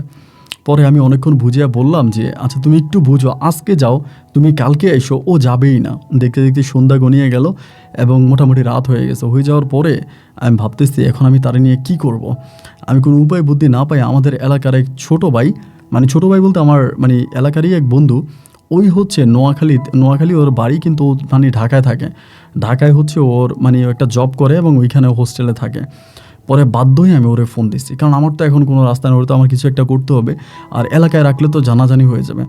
পরে আমি ওরা আবার জিজ্ঞেস করছি তুমি কি বাসা থেকে কিছু বলে আসছো যে তুমি আমার কাছে চলে আসছো, বা এইগুলো কোনো কিছু আমার বলে না। আমি বাসা থেকে কিছুই বলে আসি নাই, আমি বাসাতে কিছুই বলি নাই। পরে আমি আমার ওই বন্ধুরে ফোন দিলাম। ওই বন্ধুরে ফোন দেওয়ার পরে ও আমারে বলে যে ঠিক আছে তুই আমার এখানে নিয়ে আয়, মানে আমার এখানে নিয়ে আয়, বাকিটা আমি বুঝবো। ও আমার এটা বলার পরে আমি তখন বললাম যে ঠিক আছে তুমি যদি আমার বিয়ে করবা, আমার পরিবার তো আর তোমার মেনে নিবে না, আমি তোমার আমার পরিবারে নিতে পারবো না, তা তুমি এই বাঁশঝাড়ের মধ্যে বসো, আমি বাড়িতে যাই, কিছু কাপড় চোপড় নিয়ে আসি, কিছু ড্রেস নিয়ে আসি এবং এরপর আমি তোমার নিয়ে চলে যাব। এই বলে আমি তখন বাড়ির দিকে যাচ্ছি। বাড়িতে গিয়ে আমার আব্বারে বলতেছি আব্বা আমার তো ফ্লাইটে ডেট পড়ে যাবে 2-1 দিনের মধ্যে, আমি আমার একটা বন্ধুর সাথে নোয়াখালী শহরে দেখা করে আসি। আমার আব্বা বলে তাই তো রাতের বেলা যাওয়ার দরকার কি, এত রাতের বেলা যাইস না, কালকে সকালে যাইস। আমি বললাম না আব্বা আমি রাতেই যাব। এই বলে আমি তখন ব্যাগে কয়েকটা কাপড় চোপড় নিয়ে ঘর থেকে বেরোইতে একবার চিন্তা করতেছি যে আমি এখান থেকে পালাইয়া যাব, মানে এই মেয়ের কাছে না গিয়া আমি বাড়ি থেকে কোথাও পালাইয়া যাব। আবার এটাও ভাবি যে আমি যদি পালাইয়া চলে যাই মেয়ে তো আমার বাড়িতে চলে আসবে, যেহেতু এই পর্যন্ত আসতে পারছে, এখান থেকে বেরোয় যে কাউরে যদি মিনহাজের বাড়ি জিজ্ঞেস করে তো সবাই আমার বাড়ি দেখাই দিবে, অ্যান্ড এই মেয়ে আমার বাড়িতে চলে আসলে আমি তখন কী করব। তখন তো আর আমার এমনিও মরণ, আর এবার তো আব্বা আমার পাসপোর্ট সব ছিঁড়ে ফেলবে, আমার আর বিদেশে দিবে না, আমার এবার আস্ত মেরে ফেলবে, আমার জবাই দিয়ে দিবে। আমি তখন মানে একরকম মানে একদম নিরুপায় হয়ে মেয়ের কাছে আসছি এবং আসার পর আমি তখন তারে নিয়ে ঢাকায় রওনা দিছি। এই রাতের বেলায় ঢাকায় রওনা দিছি এবং রাতের শেষ অংশে আমি ঢাকায় গিয়া পৌঁছাই এবং ফজরে পরে ঢাকায় যাই। ঢাকায় যাওয়ার পর ওরে ফোন দেয়, আমার বন্ধুরে ফোন দেই এবং ফোন করার পর ও আমার এই ঠিকানা দেয়। এই ঠিকানা একটা সিএনজি নিয়ে আমি তখন আমার বন্ধুর বাসায় যাই এবং বাসায় যাওয়ার পর ওর 2টা রুম ছিল, একটা রুম খালিই আছে, ওইখানে 2টা লোক থাকতো আর তারা নাকি চলে গেছে। ওই রুমের মধ্যে আমার তখন এই মেয়ের নিয়ে উঠানোর পরও আমার বলে কী রে এই কালা মেয়েটা কি, ওই কিন্তু দেখতে তো তোরা সুন্দর না। পরে আমি ওরে বললাম দোস্তরে দেখ এই ঘটনা, আমি ওরে সব কিছু খুলে বলি। বলা পর আমার বলে তাহলে তুই তো ফাইসা গেছস, এখন তো তুই আর বিদেশেও যেতে পারবি না, কারণ এই মেয়ে যদি তার পরিবারের কাছে যায় এখন তুই তো আর মেয়েরই বিয়ে করবি না, কি এমন হইলেও তো তুই আর মেয়েরই বিয়ে করবি না, আর এই মেয়ে যদি কোনো একটা কিছু হয়ে যায় তাই তুই ফাইসা যাবি। আমি বলতেছি দেখ বন্ধু তোর 2টা পায়ে ধরি, আমি এখন কি করব, তুই আমার একটা বুদ্ধি দে, আমি না বুঝতে পারতেছি না, এটা ওর কাছে বলি। এবং বলার পরও আমার বলে আমি জানি না, আমার মাথায় কোনো কিছু আসতেছে না। এখন তুই মেয়েটারে করবিটা কি, মেয়েটারে যে তুই কোনো একটা লাইন করবি এরকম তো কোনো মানে সুযোগ সুবিধা নাই। এখন মেয়ে তো চলে আসছে, আর ও আসার পর কিন্তু আমি ওর মোবাইলটা একদম ফালাই দিছি, মানে মোবাইলটা আমি ওর একটা ডাস্টবিনে ফালাই দিছি, যাতে কোনোভাবে ওর পরিবার ট্র্যাকিং করতে না পারে যে ও কোথায় আছে, মানে কই গেছে কোন জায়গায় আছে এগুলো যত ওর পরিবার ধরতে না পারে, এই জন্য ওর মোবাইলটা আমি ফেলে দিই এবং ওর সাথে আমি তখন এই রুমের মধ্যে আছি, আমি রুমের মধ্যে যাচ্ছি, ওর সাথে আমি ফিজিক্যাল করতেছি, সম্পর্ক করতেছি এবং এরপরে আমি আবার আমার পরিবারে ফোন দিচ্ছি, আব্বার সাথে কথা বলি, আম্মার সাথে কথা বলি। এরা আমারে বলতেছে যে তোর মানে ফ্লাইট ডেট পড়ে যাবে 2-1 দিনের মধ্যে, তুই আসবি না কেন, তুই চলে আয়। এরকম করে প্রায় 5-6 দিনের মতো আমি এই মেয়ের নিয়ে ঢাকাতে থাকি। এবং ঢাকাতে থাকার পরে আমার ওই বন্ধু তখন আমার হঠাৎ করে বলে যে দোস্তর মিনহাজ যেহেতু বিপদে পড়ছস, একটা রাস্তা আমার কাছে খোলা আছে, এখন তুই এটা করবি কিনা। আমি বললাম যে কী বলে, এমনও আমার এক বড় ভাই আছে, উনি এই ধরনের ব্যবসা বাণিজ্য করে। মেয়েদের বাণিজ্য করে, মেয়েদেরকে নিয়ে ব্যবসা করে। এখন তুই যদি মানে পারস বা তোর যদি মন চায় তাহলে মেয়েটার ওনার কাছে দিয়ে দে। আমি বললাম ওনার কাছে দিয়ে দিব, ওনার কাছে দিলে পরে বলো ওনার কাছে দিলে উনি তোর 2 লাখ টাকা দিব। আমারে বলতেছে, আমি ওরে বলতেছে বন্ধু 2 লাখ টাকা দরকার নাই, আমার মাথা থেকে বোঝাটা ফালাই দে। আমি যে বোঝাটা ক্যারি করতেছি আমি এটা নিয়ে মানে বয়ে বেড়াতে পারতেছি না, আমার দ্বারা আর সম্ভব হচ্ছে না। তোরা যেমনি পারো সেই মেয়েটারে আমার মাথা থেকে সরা, আমার 2 লাখ টাকা লাগবে না। ওই আমার বলে না উনি 2 লাখ টাকা দিব, এখন তুই ওনার সাথে কথা বল, আগে ওনার মেয়েটারা এনে দেখা। পরে আমি বললাম যে আচ্ছা ঠিক আছে, পরে ওনারা আসতে বল। পরে একটা ডেট ফিক্সড হলো, ওনার সাথে ফোনে কথা হলো। ফোনে কথা বলার পরে আমি মেয়ের কাছে ওরা আনছি, মানে মেয়ের সামনে ওনারা আনছি। মেয়ের আগে বলছি যে আমার একটা বড় ভাই আসবে, তুমি একটু সালাম দিয়ে সুন্দর করে কথা বললো। পরে রুমে আনছি, আনার পরে মেয়ে ওনারা দেখে খুব সুন্দর করে সালাম দিল এবং আমি বলতেছি যে উনি আমার বড় ভাই এমনি এমনি। পরে বলো আচ্ছা ঠিক আছে। তা মেয়ের সাথে ওই দিন কথাবার্তা বললো, বলার পর উনি আমারে মানে এই হ্যান্ড ক্যাশ আমাকে তখন উনি 50,000 টাকা দিয়ে গেল। আমি এই টাকাটা নিতে চাই না, আমি বলছি ভাই আমার টাকা লাগবে না আপনি। পরে উনি আমার তারপরে টাকাটা দিচ্ছে। দেওয়ার পরে আমার বন্ধু বলতেছে আরে বেটা টাকা দিছে টাকা নে, এত কথা বলতেছিস কেন, 2 লাখ টাকা তোরে দেবে, 2 লাখ টাকা তুই কম মনে করিস নাকি। পরে উনি আমার একটা ডেট দিল, ডেট দেওয়ার পরে ভাই বিশ্বাস করেন আমি 50,000 টাকাই কিন্তু নিয়েছি, আর কিন্তু আমি টাকা নিই নি। এরপরে ওই ডেটে মেয়েরা ওনার বাসায় দিয়ে আসতে হবে, উনি যে বাসা থেকে ওই বাসায়। তো ওই দিন বিকালবেলা আমি তন্নিরে বললাম তন্নি আমরা ওই যে বড় ভাইটা আসছিল তোমারে দেখছিল, ওনার তো বউ আছে ফ্যামিলি আছে ঢাকাতে, ওনার বাসা আমাদেরকে ইনভাইট করছে, দাওয়াত দিছে, তা তুমি আমি একটু যাব। এখন ও আমারে বলতেছে আমরা চিনি না জানি না, এরকম কোনো একটা জায়গায় গেলে কোনো বিপদ হবে না তো। আমি বললাম আরে না কী বিপদ হবে, আমার বড় ভাই মানুষ, উনি কি আর আমার বিপদে ফেলবে, তুমি এগুলো কী সব কথাবার্তা বলো, না কোনো বিপদ হবে না, তাই তুমি আমার সাথে চলো। এরকম করে আমি তখন তন্নিরে প্রেশার ক্রিয়েট করি, মানে প্রেশার দিই। পরে ও বলে আচ্ছা ঠিক আছে, পরে ও যাওয়ার জন্য রাজি হয়। যখনও যাওয়ার জন্য রাজি হয় আমি তখন ওনারে নিয়ে আমি তখন এই মানে ওরে নিয়ে আমি তখন ওই বিকেলবেলা বলতে আপনার সন্ধ্যার পরে ওই জায়গার মধ্যে যাই। তো ওনার সাথে আমার আগেরই কথাবার্তা সব কিছু ঠিকঠাক আছে এবং যাওয়ার পরে ওই উনি যে বিল্ডিংয়ের ঠিকানা দেয়, রুমের ঠিকানা দেয়, ওইখানে যাই। গেলে পরে উনি তখন দরজা খুলে দেয়। পরে ভিতরে গিয়া বসি সোফার মধ্যে, বসার পরে উনি বলে যে বসো। পরে বসছি আমি, তখন অনেকক্ষণ বসে থাকার পরে ওনারে ফোন দিয়েছি, উনি আমাকে মেসেজে বলতেছে যে তুমি চলে যাও, ওরে রেখে তুমি চলে যাও। পরে আমি বললাম যে তুমি একটা কাজ করো, আমরা তো আসলে ভাইয়ের জন্য কোনো কিছু আনতে পারি নেই, আমরা খালি হাতে চলে আসছি, বিষয়টা খারাপ দেখায়, ওনার ওয়াইফ একটু বাইরে গেছে আসতেছে, আমি একটু নিচ থেকে একটু ফল কিনে আনি। এটা বলতেছে ওনার মানে বাসার নিচেই তো ফলের দোকান আছে, একটু ফল কিনে নিয়ে আসি। পরেও আমারে বলতেছে যে তুমি ফল কিনে আনতে যাবা, যদি কোনো বিপদ হয় আমি যদি এখানে একা একা থাকি। আমি বললাম ধুরো, তুমি না সব বিষয়ে মানে মধ্যে শুধু খালি সন্দেহ খোঁজো, মানে এরকম কেন, তুমি কি একটু ফ্রি মাইন্ডের কোনো কিছু চিন্তা করতে পারো না। এখানে এটা আমার ভাইয়ের বাসা, উনি আমার বড় ভাই, আমার এলাকার বড় ভাই এবং তিনি আমার খুব ভালো একজন মানুষ, উনি কখনো এরকম করবে না, তুমি বসো আমি যাবো আর আসবো। এই বলে আমি তখন এখান থেকে বেরোই এবং বের হইয়া আমি সর্বপ্রথম ফোনটা আমার বন্ধুরে ফোন দিয়া বললাম দোস্ত মিশন আমার সাকসেস, আমি যে 50,000 টাকা পাইছি আমার আর টাকার দরকার নাই, তুই পারলে বাকি টাকা নিয়ে নিস, আমি চলে যাই। এই কথা বলে ওর কাছ থেকে কথাবার্তা বলে আমি তখন আমার এই সিমটা মোবাইল থেকে খুলে ফেলি। মুহূর্তের মধ্যে এই সিমটা খুলে আমি নতুন আরেকটা সিম কিনি এবং নতুন আরেকটা সিম কিনে আমি ওই সিমটা মানে মোবাইলে ঢুকে আমার পরিবারে ফোন দিই, আমার আব্বারে ফোন দিই। এবং আব্বাকে ফোন দেওয়ার পরে আব্বা আমার গালাগালি করতেছে। আব্বা বলে তোর মানে এই ভিসার ডেট পড়ছে, কালকের পরের দিন তোর ফ্লাইট, মানে কালকের পরের দিন তোর ফ্লাইট। এইটা শুনে তো মনে করেন আমি আরও খুশি, আলহামদুলিল্লাহ। আমি তো চাইতেছি যত তাড়াতাড়ি চলে যাওয়া যায়। ওইখান থেকে আমি ঢাকা থেকে বাড়িতে আসি, বাড়িতে আসার পর আমার আব্বা সেই সন্ধ্যার সময় মিলাদ পড়ায়, মানে হুজুরটাকে, এর পরের দিন আমি চলে যাব। আমার আব্বা মিলাদ পড়ে, আমার আত্মীয় স্বজন আছে, সবাইরে দাওয়াত দেয়, সবাই আমাদের বাড়িতে আসে। পরে মিলাদ পরে দোয়া হয় রাতের বেলায় এবং আমাদের যিনি ইমাম সাহেব ছিল তিনি প্রাণ খুলে আমার জন্য দোয়া করে। আমি মোনাজাত দিয়ে আসি, বাট তারপর আমার তন্নির কথা মনে পড়তেছে। ভাই বিশ্বাস করেন আমি মেয়েটার ওভাবে রেখে আসতে চাই নাই, আমার কোনো ইচ্ছা ছিল না যে আমি মেয়েটাকে এরকম একটা বিপদে ফেলবো। আমার নিজেরও তো বোন আছে, আমার নিজেরও একটা ছোটো বোন আছে, কিন্তু আমার কাছে এটা ছাড়া আর কোনো পথ খোলা ছিল না। মানে আমি পুরো নিরুপায় হয়ে গেছিলাম, মানে সম্পূর্ণভাবে নিরুপায়, আমি কোনো উপায় বুদ্ধি পাচ্ছিলাম না। পরে আমার ওই আব্বুর সাথে কথাবার্তা হলো এবং রাতের বেলা আমি ঘুমাইছি। আমি কিন্তু এই মেয়ের আর কোনো খবর নেই নাই এবং এর পরের দিন সকালবেলা আমার আব্বা গাড়ি নিয়ে আমাকে ঢাকায় নিয়ে আসছে, গাড়ি নিয়ে ঢাকা এয়ারপোর্টে আসছে এবং ঢাকা এয়ারপোর্টে আসার পরে আজকে আমার ফ্লাইট, আমি চলে যাব, আজকে রাতে আমার ফ্লাইট, আমি চলে যাব। পরে আমার আব্বা বললো যে ঠিক আছে, মানে দোয়া টোয়া করে আমাকে এয়ারপোর্টের ভিতরে ঢুকে দিলাম। এয়ারপোর্টের ভিতরে ঢুকে গেলাম এবং সেখান থেকে আমি কাতার এয়ারলাইন্সে করে আমি তখন কাতারে গিয়ে পৌঁছাই। এবং কাতারে যাওয়ার পরে যে কোম্পানিতে আমাকে কাজ দেওয়ার কথা আমি ওই কোম্পানিতে কাজ করতেছি। এবং বিশ্বাস করেন এরপরে এই তন্নির কোনো স্টোরি বা তন্নির কোনো কথা আর আমি শুনতে পাইনি। এবং আমার যে বন্ধুকে দিয়ে আমি কাজটা করাইছিলাম, যে বন্ধুর আমার এলাকার বন্ধু এবং যার বাসায় আমি গিয়েছিলাম, ওর সাথে আমি আর কোনো যোগাযোগ করি নাই।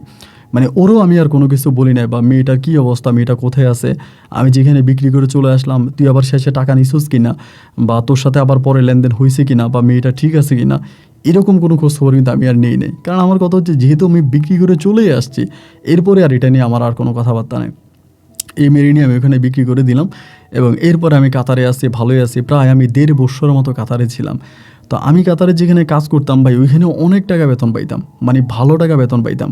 এবং যেই টাকা বেতন পাইতাম, মানে আমার মনে হয় যে হাতে গোনা 1000 মানে প্রবাসী বাংলাদেশের মধ্যে আমি খুব ভালো অবস্থানে ছিলাম। প্রচুর টাকা স্যালারি পেতাম। আমি একটা হোটেলে ডিউটি করতাম, মানে হোটেলে চাকরি করতাম, মানে সীসা সহ আপনার বার ছিল।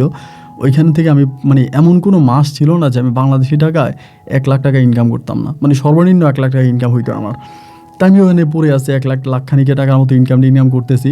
তখন তো পুরো দূরা লাইফ। আমি ফেসবুক চালাইতাম, ফেসবুকে আপনার ছবি পোস্ট করি, অলওয়েজ হচ্ছে ভিডিও পোস্ট করি, মানে কাতারে দামি দামি গাড়ি দিয়ে চলি। অনেক কাতারিদের সাথে আমার সম্পর্ক, মানে কাতারি ছেলে মেয়েদের সাথে সম্পর্ক, ওনাদের গাড়ি দিয়ে চলাফেরা করি, মানে পুরো লাক্সারি একটা লাইফ আমি লিড করি। একেবারে লাক্সারি একটা লাইফের মধ্যে চলেছে। এবং এরকম করতে করতে ফেসবুকে আমি এরকম অ্যাক্টিভেট থাকতে একদিন একটা মেয়ে আমাকে ফেসবুকে নক দেয়। মানে নক করে বলতে কি, মানে মেয়েটা আমার ছবির নিচে সবসময় কমেন্ট করে যে ভাই আপনার লুকিংটা অনেক সুন্দর, আপনার অনেক হ্যান্ডসাম, এটা ওইটা অনেকেই কমেন্ট করে। এবং কমেন্ট করার পর একদিন মেয়েটা আমাকে মেসেঞ্জারে নক দেয়। মেয়েটার নাম ছিল লিলি।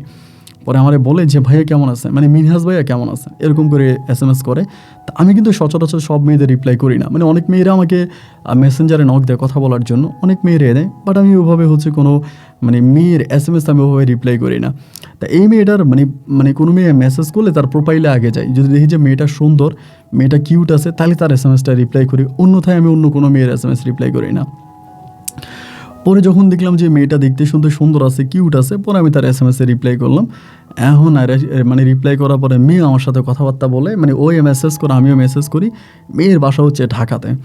তো মেয়ে খুব সুন্দর, মানে অনেক সুন্দর, শিক্ষিত, ঢাকা একটা কলেজে পড়াশোনা করে, মানে দেখার মতো একটা কিউট মেয়ে। পরে আমি মেয়ের সাথে কথাবার্তা বলি এবং 2-3 দিন কথাবার্তা বলার পরে মানে এমনি মেসেজে হাই হ্যালো বা একটু মানে অডিও কলে কথাবার্তা বলি। এখন আমার কাছে ভাই, কারণ ফেক তো অভাব নাই, তাই না? তখন ফেসবুকে প্রচুর পরিমাণের মানে ধোকা দেওয়া হইতো। দেখা যায় মেয়ে একটা ছবি দিয়ে রাখে আরেকটা, এই ধরনের ধোকাবাজি হতো। পরে আমার কাছে মনে হলো যে আসলে এটা এই মেয়ে কিনা, আমাকে এটা একটু জানতে হবে, মানে অ্যাকচুয়ালি এই মেয়েটা কিনা এটা জানতে হবে। তো জানতে হলে কী করতে হবে, আমার এই মেয়ের সাথে একটু ভিডিও কলে কথা বলতে হবে। তাই আমি তার একদিন রিকোয়েস্ট করি যে লিলি আমি আপনার সাথে একটু ভিডিও কলে কথা বলতে চাই।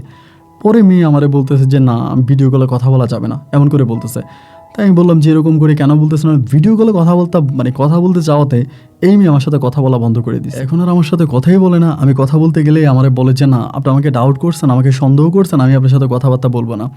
এমন করে সপ্তাহখানি কেটে গেল। পরে আমি চিন্তা করলাম, আরে মেয়ে যেহেতু কিউট আছে, আমি তার সাথে মাঝে মাঝে একটু কথা বলি, এখন কথা বললে তো সমস্যা নাই।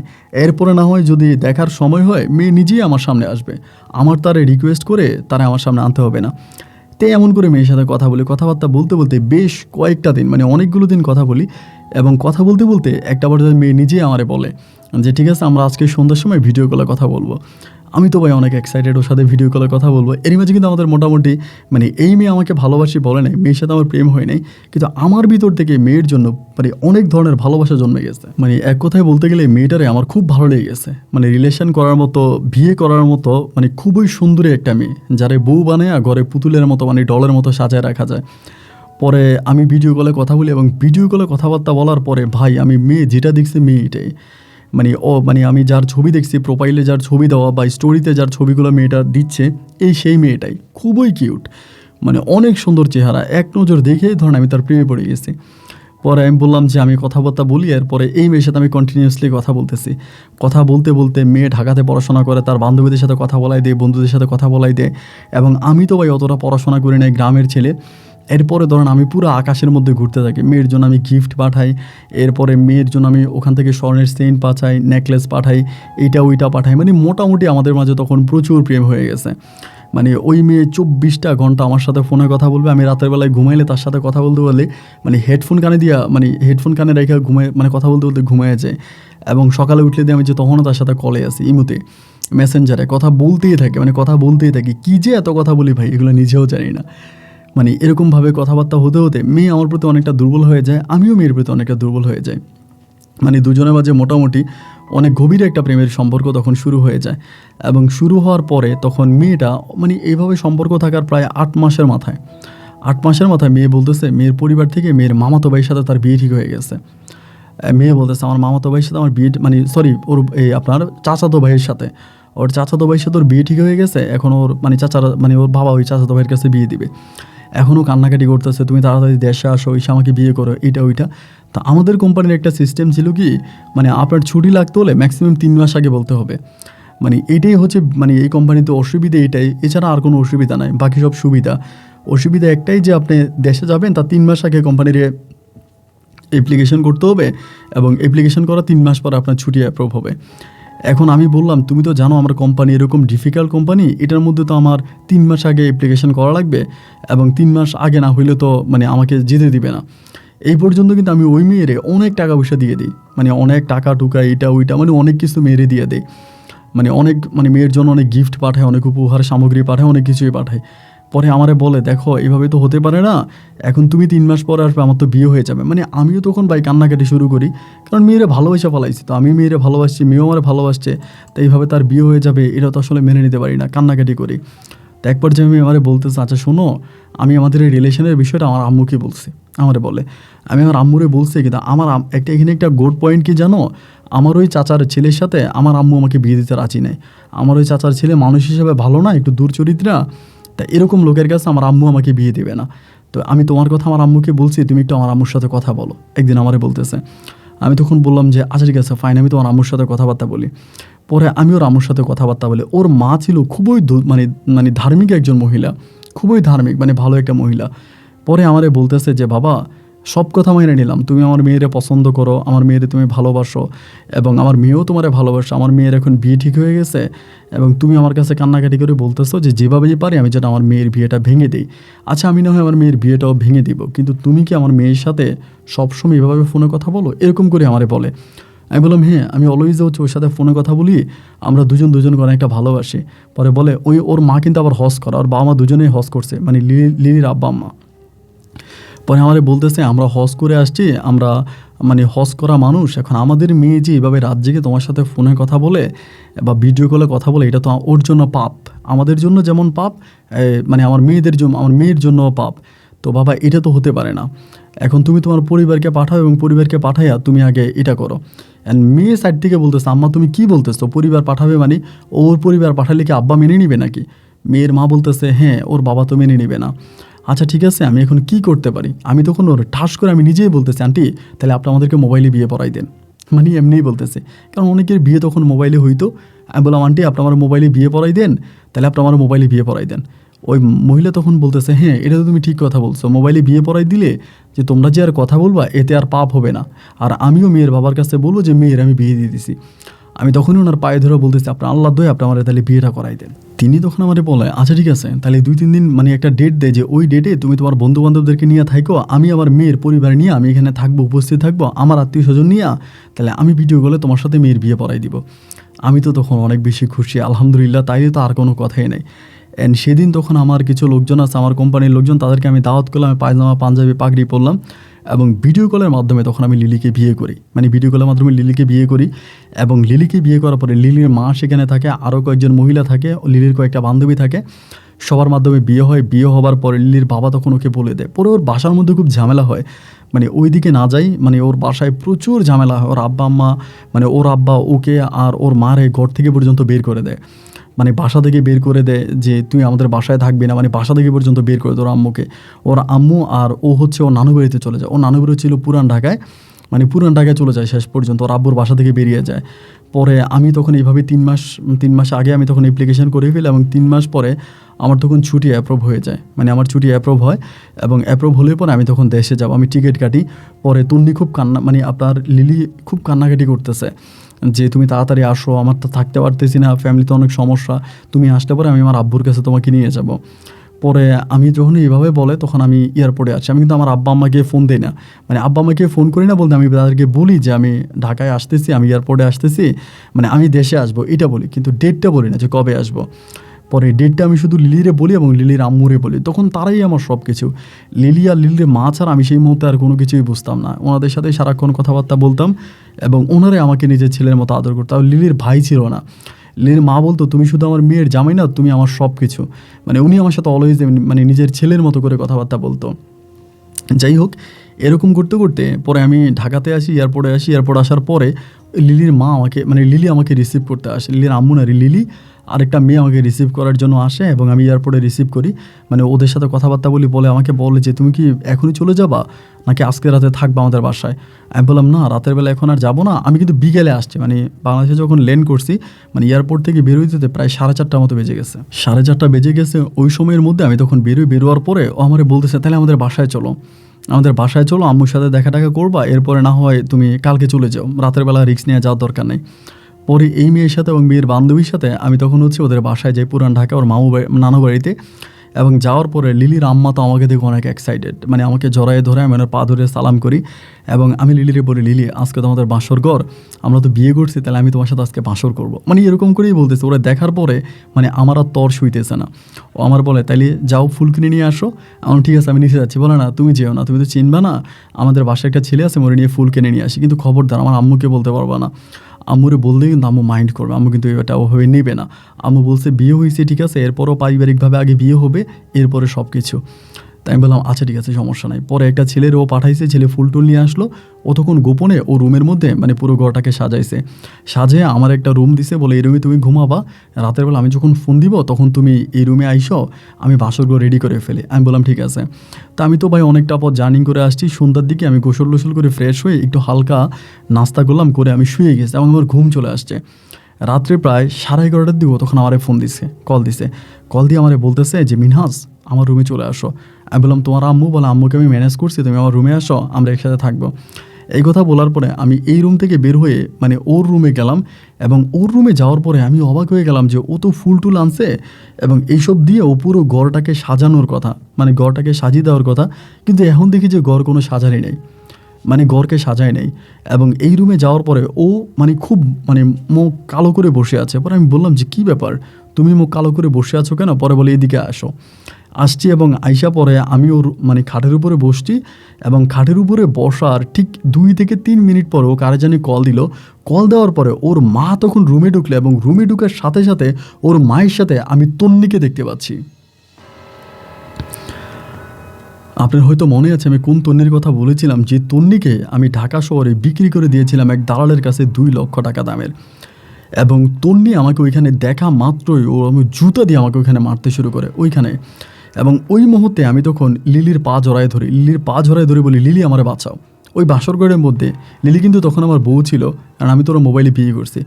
আমি ওর পা ধরে বলতেছি, লিলি তুমি আমারে বাঁচাও। মানে যে ঘরের মধ্যে ওই ঘরে লিলি তখন আমাকে একটা লাথি দিয়ে ওর মায়ের পাশে গিয়ে দাঁড়ায়। ওই মুহূর্তে আমাকে কুকুরের মতো এলোপাতাড়ি মারতে থাকে তন্নি।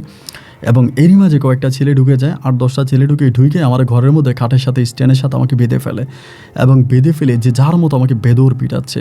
এবং পিটানোর পরে তখন লিলি আমারে বলে, তোরে ধরতে বহু কষ্ট হয়েছে, তুই যে কত বড় চালাক, তোর চালাকরে ধরতে আমার অনেক কষ্ট হয়েছে। এই তন্নি আমার আপন মামাতো বোন, তন্নি আমার মামাতো বোন, তুই আমার মামাতো বোনের ঢাকাতে এনে বিক্রি করে দিছিস, আর তোর মতো নিকৃষ্ট কোনো ছেলে হতে পারে না। আমি তোরে এমন শিক্ষা দিব যাতে সারা জীবন তুই ভিক্ষা করে খাস। আমি তখন বলি লিলি আমার এত বড় ক্ষতি করে না। ও আমার বলে তোর বাপের নাম্বার দে। এবং গলা চেপে যখন আমার ধর আমি তখন আমার আব্বার নাম্বার দিই, তখন আমার আব্বাকে ফোন করা হয় এবং আব্বাকে ফোন দিলে আব্বা আম্মা সবাই তো কান্নাকাটি শুরু করে, কারণ সবাই তো জানে আমি কাতারে। মানে আব্বা প্রথমে বিশ্বাস করতেছে না, আব্বা মনে করতেছে যে আমার সাথে প্রতারণা হয়েছে, মানে আব্বুর সাথে প্রতারণা করতেছে, আমি তো কাতারি, মানে আমার আব্বার কাছ থেকে ব্ল্যাকমেল করে টাকা পয়সা নিবি, এরকম হতে পারে। পরে আব্বা ভিডিও কল দিলে পরে তন্নি তো মানে লিলি তখন আমাকে দেখাই দেয় যে দেখ তোর ছেলের চিনতে পারোস কিনা, কালকে সকালে তোরা আয়। এইভাবে আমার আব্বার সাথে তুই তাই করে ব্যবহার করে। এবং পরের দিন আমার আব্বা, আমার আম্মা এবং মানে আরও কয়েকজন লোক মিলে তখন আসে এবং তাদের সাথে ওই তন্নির আব্বা আম্মাও আসে। তন্নির আব্বা আম্মা তখন গ্রাম থেকে আনা হয়। আনার পরে আমার আব্বা আমাদের এলাকার মেম্বারকে সহ নিয়ে আসে, মানে ওই মেম্বার আমার আব্বার সাপোর্টে ছিল। মেম্বারকে তখন নিয়ে আসে এবং নিয়ে আসার পর আব্বা তো আমাকে এই অবস্থার মধ্যে দেখে আব্বা বলে যে আমি তোরে কাতার পাঠাইছি, তুই দেশে তো কম কলঙ্কিত করিস নাই, দেশে তো তুই একবার তোর পারুল ভাবির সাথে যা করলি, এরপরও তুই মানে কম অঘটন ঘটাস নাই, তোরা আমি বিদেশে পাঠাইছি, আমি ভাবছিলাম তুই ভালো হয়ে যাবি, আমি মনে করছিলাম তুই ভালো হয়ে যাবি, কিন্তু তুই ভালো হইলি না, তুই আরও খারাপ হইলি, এরকম কুলাঙ্গার সন্তান আল্লাহ আমার ভাগ্যে দিল। এরপরে আমার পুরনো ঘটনাগুলো মানে সব ঘটনাগুলো তখন মানে লিলি এবং লিলির আম্মা আমার আব্বুর কাছে বলার পরে লিলির আম্মু তখন বলে এই ছেলেকে আমরা র্যাবের হাতে তুলে দিব এবং র্যাবে তারা ক্রস ফায়ার দিয়ে মেরে ফেলবে। তখন ক্রস ফায়ারের একটা সময় ছিল, মানে প্রচুর মানুষকে ক্রস ফায়ার দেওয়া হতো। পরে আমার মা তখন ওনার পায়ে ধরে ধরে বলে যে না, আমার একটা ছেলে, আমার ছেলেটারা মাইরেন না, আপনারা যা বলেন তাই শুনবো। পরে তন্নির আব্বা আম্মাকে জিজ্ঞেস করে, তন্নির আব্বা আম্মা তখন কান্নাকাটি করে, মানে ওনারাও কান্নাকাটি করে। পরে আমার আব্বা বলে তোমরা যা বলবা আমি তোমাদের সব কথাই শুনবো, আমার ছেলেটারা মাইরো না। পরে বলে তাইলে আপনি তন্নিরে মাইনা তন্নিরে ঘরে নিতে হবে, আপনার ছেলের তন্নিরে বিয়ে করাবেন এবং বিয়ে করাইয়া তন্নিরে ঘরে নিতে হবে এবং তন্নিকে 50 লক্ষ টাকা কাবিন দিতে হবে, 50 লক্ষ টাকা কাবিন দিতে হবে যাতে আপনার ছেলে তন্নিকে ছাড়তে না পারে, এবং 50 লক্ষ টাকা কাবিন দিয়ে আপনি তন্নিরে ঘরে নিয়ে যাবেন। এগুলো যখন আমাকে বলা হলো, বলার পর আমার আব্বা বলে আমি রাজি আছি আলহামদুলিল্লাহ। এবং ওই দিনে দুপুরবেলা 50 লক্ষ টাকা কাবিনে ওই এলাকারই এক কাজী অফিসের মাধ্যমে আমার তখন তন্নির সাথে মানে বিয়ে হয় নতুন করে। লিলির সাথে বিয়ে তো আমার এটা একটা মানে লিলির একটা প্রতারণা ছিল। পরে তন্নিকে আমি বিয়ে করি এবং বিয়ে করে আমি তখন আমার বিদেশের লাকিজ টেক্স, ওরা কিন্তু আমার কোনো মালামাল নিয়ে যায়নি, আমার কোনো টাকা পয়সা নিয়ে যায় নাই। এই মালামাল টাকা পয়সা নিয়ে তখন আমি তন্নিকে নিয়ে বাড়িতে আসি এবং বাড়িতে আসলে পরে আমার উপরে যে কী পরিমাণের অত্যাচার অবিচার যে কি হয় আমি ভাই আপনাদেরকে বলি বোঝাতে পারবো না। মানে এত পরিমাণ গালাগালি আমার আব্বা আমারে করে, আমার মা আমারে করে। এবং একটা পর্যায়ে আমি প্রায় 3 মাসের ছুটি নিয়ে দেশে আসি। আমি 5 দিন থাইকে আমার আব্বা আম্মারে না বইলা আমি টিকিট কেটে আমি আবারও পুনরায় কাতারে চলে যাই, আমার আব্বা আমাকে না বইলা। এবং কাতারে যাওয়ার পর আমার আব্বা শুধু আমাকে ফোনে একটা কথাই বলে যে মিনহাস, যা করার তোর সব করছিস, আমি সব কিছু মেনে নিছি, আর করিস না, এবার তুই শান্ত হ, তুই যেমনি পারিস এই তন্নিরে আর কষ্ট দিস না। 50 লক্ষ টাকা কাবিনে তুই মেয়েরে বিয়ে করছিস, আমার বিটা মাটি আমার বাড়িঘর সব কিছু বিক্রি করলেও 50 লক্ষ টাকা হবে না। আমি বাড়িতে যাওয়ার পরে আর তন্নির সাথে কথা বলি না। এরকম করে 1 দিন 2 দিন 3 দিন প্রায় 5-6 মাসের মতো কেটে যায়, আমি তন্নির সাথে কথা বলি না। আমার আব্বা আম্মা বলে তন্নির সাথে কথা বল, তন্নির সাথে অ্যাডজাস্ট হয়ে নেই, এরকমভাবে কথাবার্তা না বললে পারিবারিকভাবে আরও সমস্যা দেখা দিবে, আরও প্রবলেম দেখা দিবে, তুই তন্নির সাথে কথাবার্তা বল। কিন্তু আমার কথা হচ্ছে আমি মেয়ের সাথে কথাবার্তা বলবো না।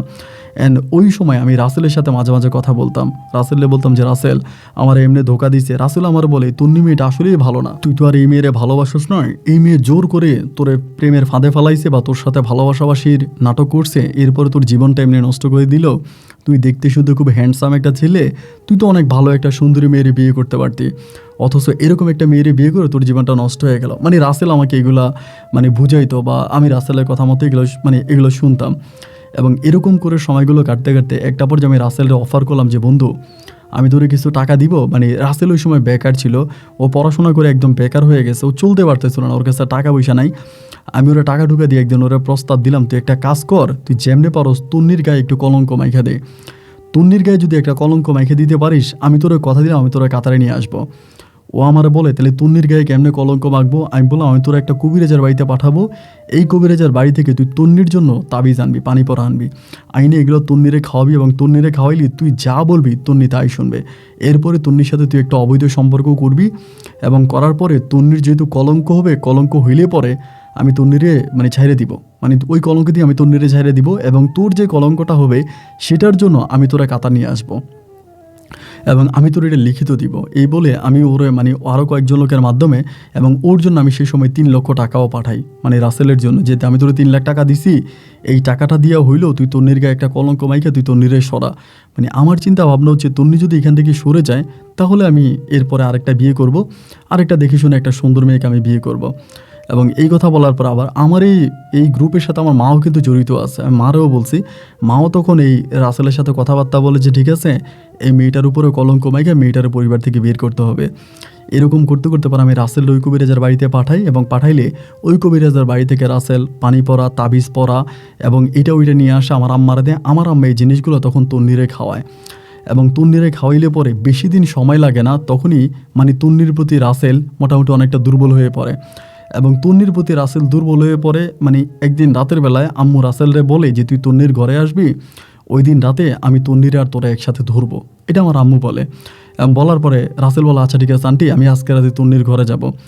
যেই রাতে আম্মু তন্নির ঘরে যাবে, মানে রাসেল তন্নির ঘরে যাবে এবং গেলে পরে আমার আম্মা রাসেলকে আর তন্নিকে এক রাতে মানে একসাথে ধরবে, ওই রাতে হয় কি মানে তন্নি রাসেলের ঘরে চলে আসে। মানে রাসেল জানা তন্নি রাসেলের ঘরে চলে আসে এবং রাসেলের ঘরে আসলে পরে রাসেলের পরিবার তন্নিকে মানে রাসেলের সাথে বিয়ে পড়ায় দেয় ওই রাতের মধ্যে। মানে আমি চাইলাম মেঘ, হয়ে গেল বৃষ্টি। আমি আমার আম্মারে বললাম কি গো মা, এটা কী ধরনের কথা, এটা কীভাবে হইলো? আমার আম্মা বলে আমিও তো বুঝি না, এবং জানতে পারি এর 1 সপ্তাহ আগেই তন্নি আমাকে ডিভোর্স করে দিয়েছে। তন্নি আমার জন্য ডিভোর্স লেটার সব কিছু রেডি করে সিগনেচার করে আমার ঘরে দিয়ে আসছে। আমি তো বলি আলহামদুলিল্লাহ, ও মা আল্লাহর কাছে আর কোনো কিছু যাওয়ার নাই, আমি তো মা তাইলে আসমানের চাঁদ পেয়ে গেছি। এবং এর কয়েকদিন পরে রাসেল আমার ফোন দিয়া বলতেছে, মিনহাজ তুই আমার যে 3 লাখ টাকা দিছিলি তন্নির পারপাসে, ওই 3 লাখ টাকা আমি তোরে ফিরিয়ে দিছি, তন্নির আমি খুশি মনেই বিয়ে করছি। আমি বললাম কী রে বেটা, মানে এটা তুই কী করলি? ওই 3 লাখ টাকা নিয়ে আমার আম্মার কাছে দিয়ে দিছে। এবং আম্মার কাছে দিয়ে দেওয়ার প্রায় আপনার আমি তখন তো খুশি, আম্মা এদিক সেদিক মেয়ে দেখতেছে আমাকে বিয়ে করাবে। ওই অবস্থার মধ্যে তখন হলো কি যে আপনার কিছুদিন পরে, মানে এর কিছুদিন পরে আমি জানতে পারি রাসেলের নাকি ইতালির বিষয় হয়ে গেছে। মানে রাসেল ইতালির বিষয় হয়েছে, মানে শুনে তো আমি অবাক। ঘটনা কি, কীভাবে রাসেল ইতালি বিষয় হলো? এবং এরপরে আমি ছুটিতে দেশে আসি এবং আমি দেশে আসার আগেই কিন্তু রাসেল ইতালি চলে যায়। এবং ছুটিতে দেশে আসার পরে জানতে পারি যে রাসেল ওই যে লিলি, যে লিলির সাথে আমার প্রেম ভালোবাসা ছিল, ওই লিলির বাবা কিন্তু আবার ইতালি থাকতো। লিলি আমাকে মিথ্যে বলছিল, ওর বাবা থাকে ইতালিতে। এবং লিলির বাবা রাসেলের স্পন্সর হয়ে রাসেলকে ইতালি নিয়ে যায় এবং রাসেলকে নিয়ে যায়। এবং রাসেলের পরে হচ্ছে রাসেলের ছোট মানে রাসেলের ওয়াইফ যে ছিল তন্নিকেও ইতালিতে নিয়ে যায়। তো আমি যেই টাকা পয়সা কামাই, ওই টাকা পয়সা আমি সবই আব্বার কাছে দিই। এবং আব্বার কাছে দিলে পরে একটা পর্যায়ে আমি প্রায় অনেক জায়গায় সম্পত্তি কিনে অনেক কিছুই আপনার মোটামুটি টিয়া করি। এবং একদিন হলো কি আমি একটা মোটর সাইকেল কিনি। এই ঘটনার পরে আমি নতুন করে আরেকটা বিয়ে করি। নাজমা নামের এক মেয়েরে। এবং বিয়ে করার পরে আমার নাজমা তখন প্রেগনেন্ট অবস্থায় ছিল, ওই সময় আমি একটা মোটর সাইকেল কিনি। তো আল্লাহর কি হুকুম, এই মোটর সাইকেল নিয়ে আমি নোয়াখালী শহর থেকে, মানে আমার নতুন বাচ্চা হবে, আমার বেবি হবে, বেবির জন্য কিছু অগ্রিম জামা কাপড় কিনি এবং মোটামুটি পরিবারের জন্য শপিং করি। তখন আমি তৃতীয়বারের ছুটিতে দেশে আসি এবং আসার সময় তখন আমি নোয়াখালী শহর থেকে আসার সময় বাইক অ্যাক্সিডেন্ট করি। এবং বাইক অ্যাক্সিডেন্ট করার পরে আমার মানে পুরো একটা হাত এবং একটা পা পুরো বাইকের নিচে, মানে ট্রাকের নিচে চাপা পড়ে। আমার একটা হাত এবং একটা পা সম্পূর্ণভাবে ডাক্তার কেটে ফেলে। এক হাত এক পা পুরো ডাক্তার সম্পূর্ণভাবে কেটে ফেলে। এবং সম্পূর্ণভাবে কেটে ফেলার পরে শেষ পর্যন্ত আমার এরকম অবস্থা হয় যে আমার ওয়াইফ আমার বাচ্চাটা হওয়ার পরে আমার বাচ্চাটাকে নিয়ে আমাকে ছেড়ে চলে যায়। এবং যে বাবা মায়ের জন্য দীর্ঘদিন যাবৎ আমি বিদেশ করেছি, তাদেরকে টাকা পয়সা দিয়েছি, তাদের ইচ্ছা পূরণ করেছি, সেই বাবা মা পর্যন্ত আর আমার কথা শোনে না। সন্তান হিসাবে আমাকে এক বিন্দু পরিমাণের মূল্যায়ন করে না। মানে শেষ পর্যন্ত আমার অবস্থা এরকম হলো, আমি নিজে বিদেশ করে টাকা পয়সা আমার বাবাকে দিছি।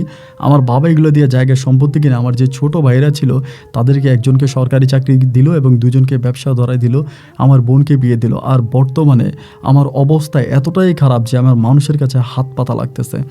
আমি একরকম মানুষের কাছে ভিক্ষা করে জীবিকা অর্জন করে। আর এই মুহূর্তে ইতালি থেকে রাসেল এবং তন্নি তারা আমাকে মাঝে মাঝে কিছু টাকা পয়সা পাঠায়, রাসেলও পাঠায়, তন্নিও পাঠায়। ওদের মাসিক একটা টাকায় আমার জীবন কাটতেছে। তো আমার অবস্থা এখন এতভাবে খারাপ এবং আমি স্পষ্টভাবে বুঝতেছি যে আল্লাহ আমাকে এক কঠিন শাস্তি দিয়েছে। এই পাপের, আমি যে পাপ করেছি এই পাপের মানে এর চেয়েও বড় পাপ পৃথিবীতে হতে পারে না। এবং পাপের শাস্তি আমি পদে পদে পেয়ে যাচ্ছি। আমি যে পাপ করেছি সেই পাপের কোনো ক্ষমা নেই। আমি যার জন্য আমার এই পাপের পাপিষ্টের কথাগুলো আমি আপনার কাছে বলে গেলাম। আপনি আমার এই গল্পটা মানুষের কাছে তুলে ধরে আমার মতো যারা নিকৃষ্ট মানুষ আছে তারা যেন সতর্ক হয়। আপনি আমার গল্পের মাধ্যমে মানুষকে সচেতন করবেন, এই আশা ব্যক্ত করে আমি আপনার কাছ থেকে বিদায় নিচ্ছি। মিনহাজ, নোয়াখালী। ভালো থাকবেন। আসসালামু আলাইকুম।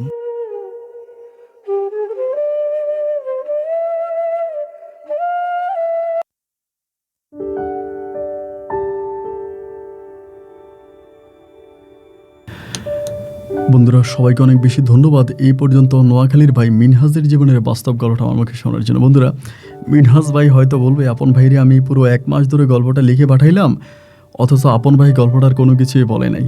আসলে মিনহাজ ভাইয়ের গল্পটা এত বড় ছিল, আমি যদি 4 ঘন্টাও রেকর্ড করতাম তাও আমি এটা শেষ করতে পারতাম না। এজন্য গল্পের অনেকগুলো পার্ট আমি কেটে দিয়েছি, কেটে দিয়ে গল্পটাকে ছোট করে আপনাদেরকে বলেছি। এজন্য মিনহাজ ভাইয়ের কাছে আমি সরি যে ভাই আপনার সব কথাগুলো আমি এই গল্পের মাঝে তুলে ধরতে পারিনি। এরপরেও গল্প অনেক লম্বা হয়ে গেছে। তো যেটা হয়েছে এটা আসলে মিনহাজের মতো এরকম অনেক ছেলেরাই আছে যারা এই ধরনের কাজে লিপ্ত আছেন, যারা এই ধরনের কাজগুলো করেন। আপনারা মিনহাজের গল্পটা শুনে একটু সতর্ক হন। দেখেন, আমি আপনাদেরকে বারবার একটা কথা বলি যে দেখেন, আল্লাহ তাআলা কিন্তু সবচেয়ে বড় বিচারক। আপনি পৃথিবীর সব কিছু থেকে রক্ষা পাইলেও আল্লাহর আদালত থেকে আপনি রক্ষা পাবেন না। আপনি যে পাপ করবেন এর কিছুটা শাস্তি আপনি দুনিয়াতে পাবেন এবং বাকিটা আখেরাতে পাবেন। এটাই তার বিচার। এই পৃথিবীতে যে যতই অপরাধ করেছে দুনিয়াতে তার কিছু না কিছু শাস্তি সে পেয়েছে, যেমনটা মিনহাজ পাচ্ছে। এই ছেলেটার একটা হাত নেয়, একটা পা নেয়, আমাকে একটা ছোট্ট ভিডিও পাঠাইছে এবং এই ভিডিওটা দেখার পর আমার চোখে পানি চলে আসছে। মানে কি বলবো যে ওর জীবনটা কতটা কষ্টে কাটতেছে। এই মুহূর্তে যদি রাসেল এবং তন্নি যদি তারা কিছু টাকা পয়সা না দিত তা আমার মনে হয় যে মিনহাজের না খেয়ে মরা লাগতো।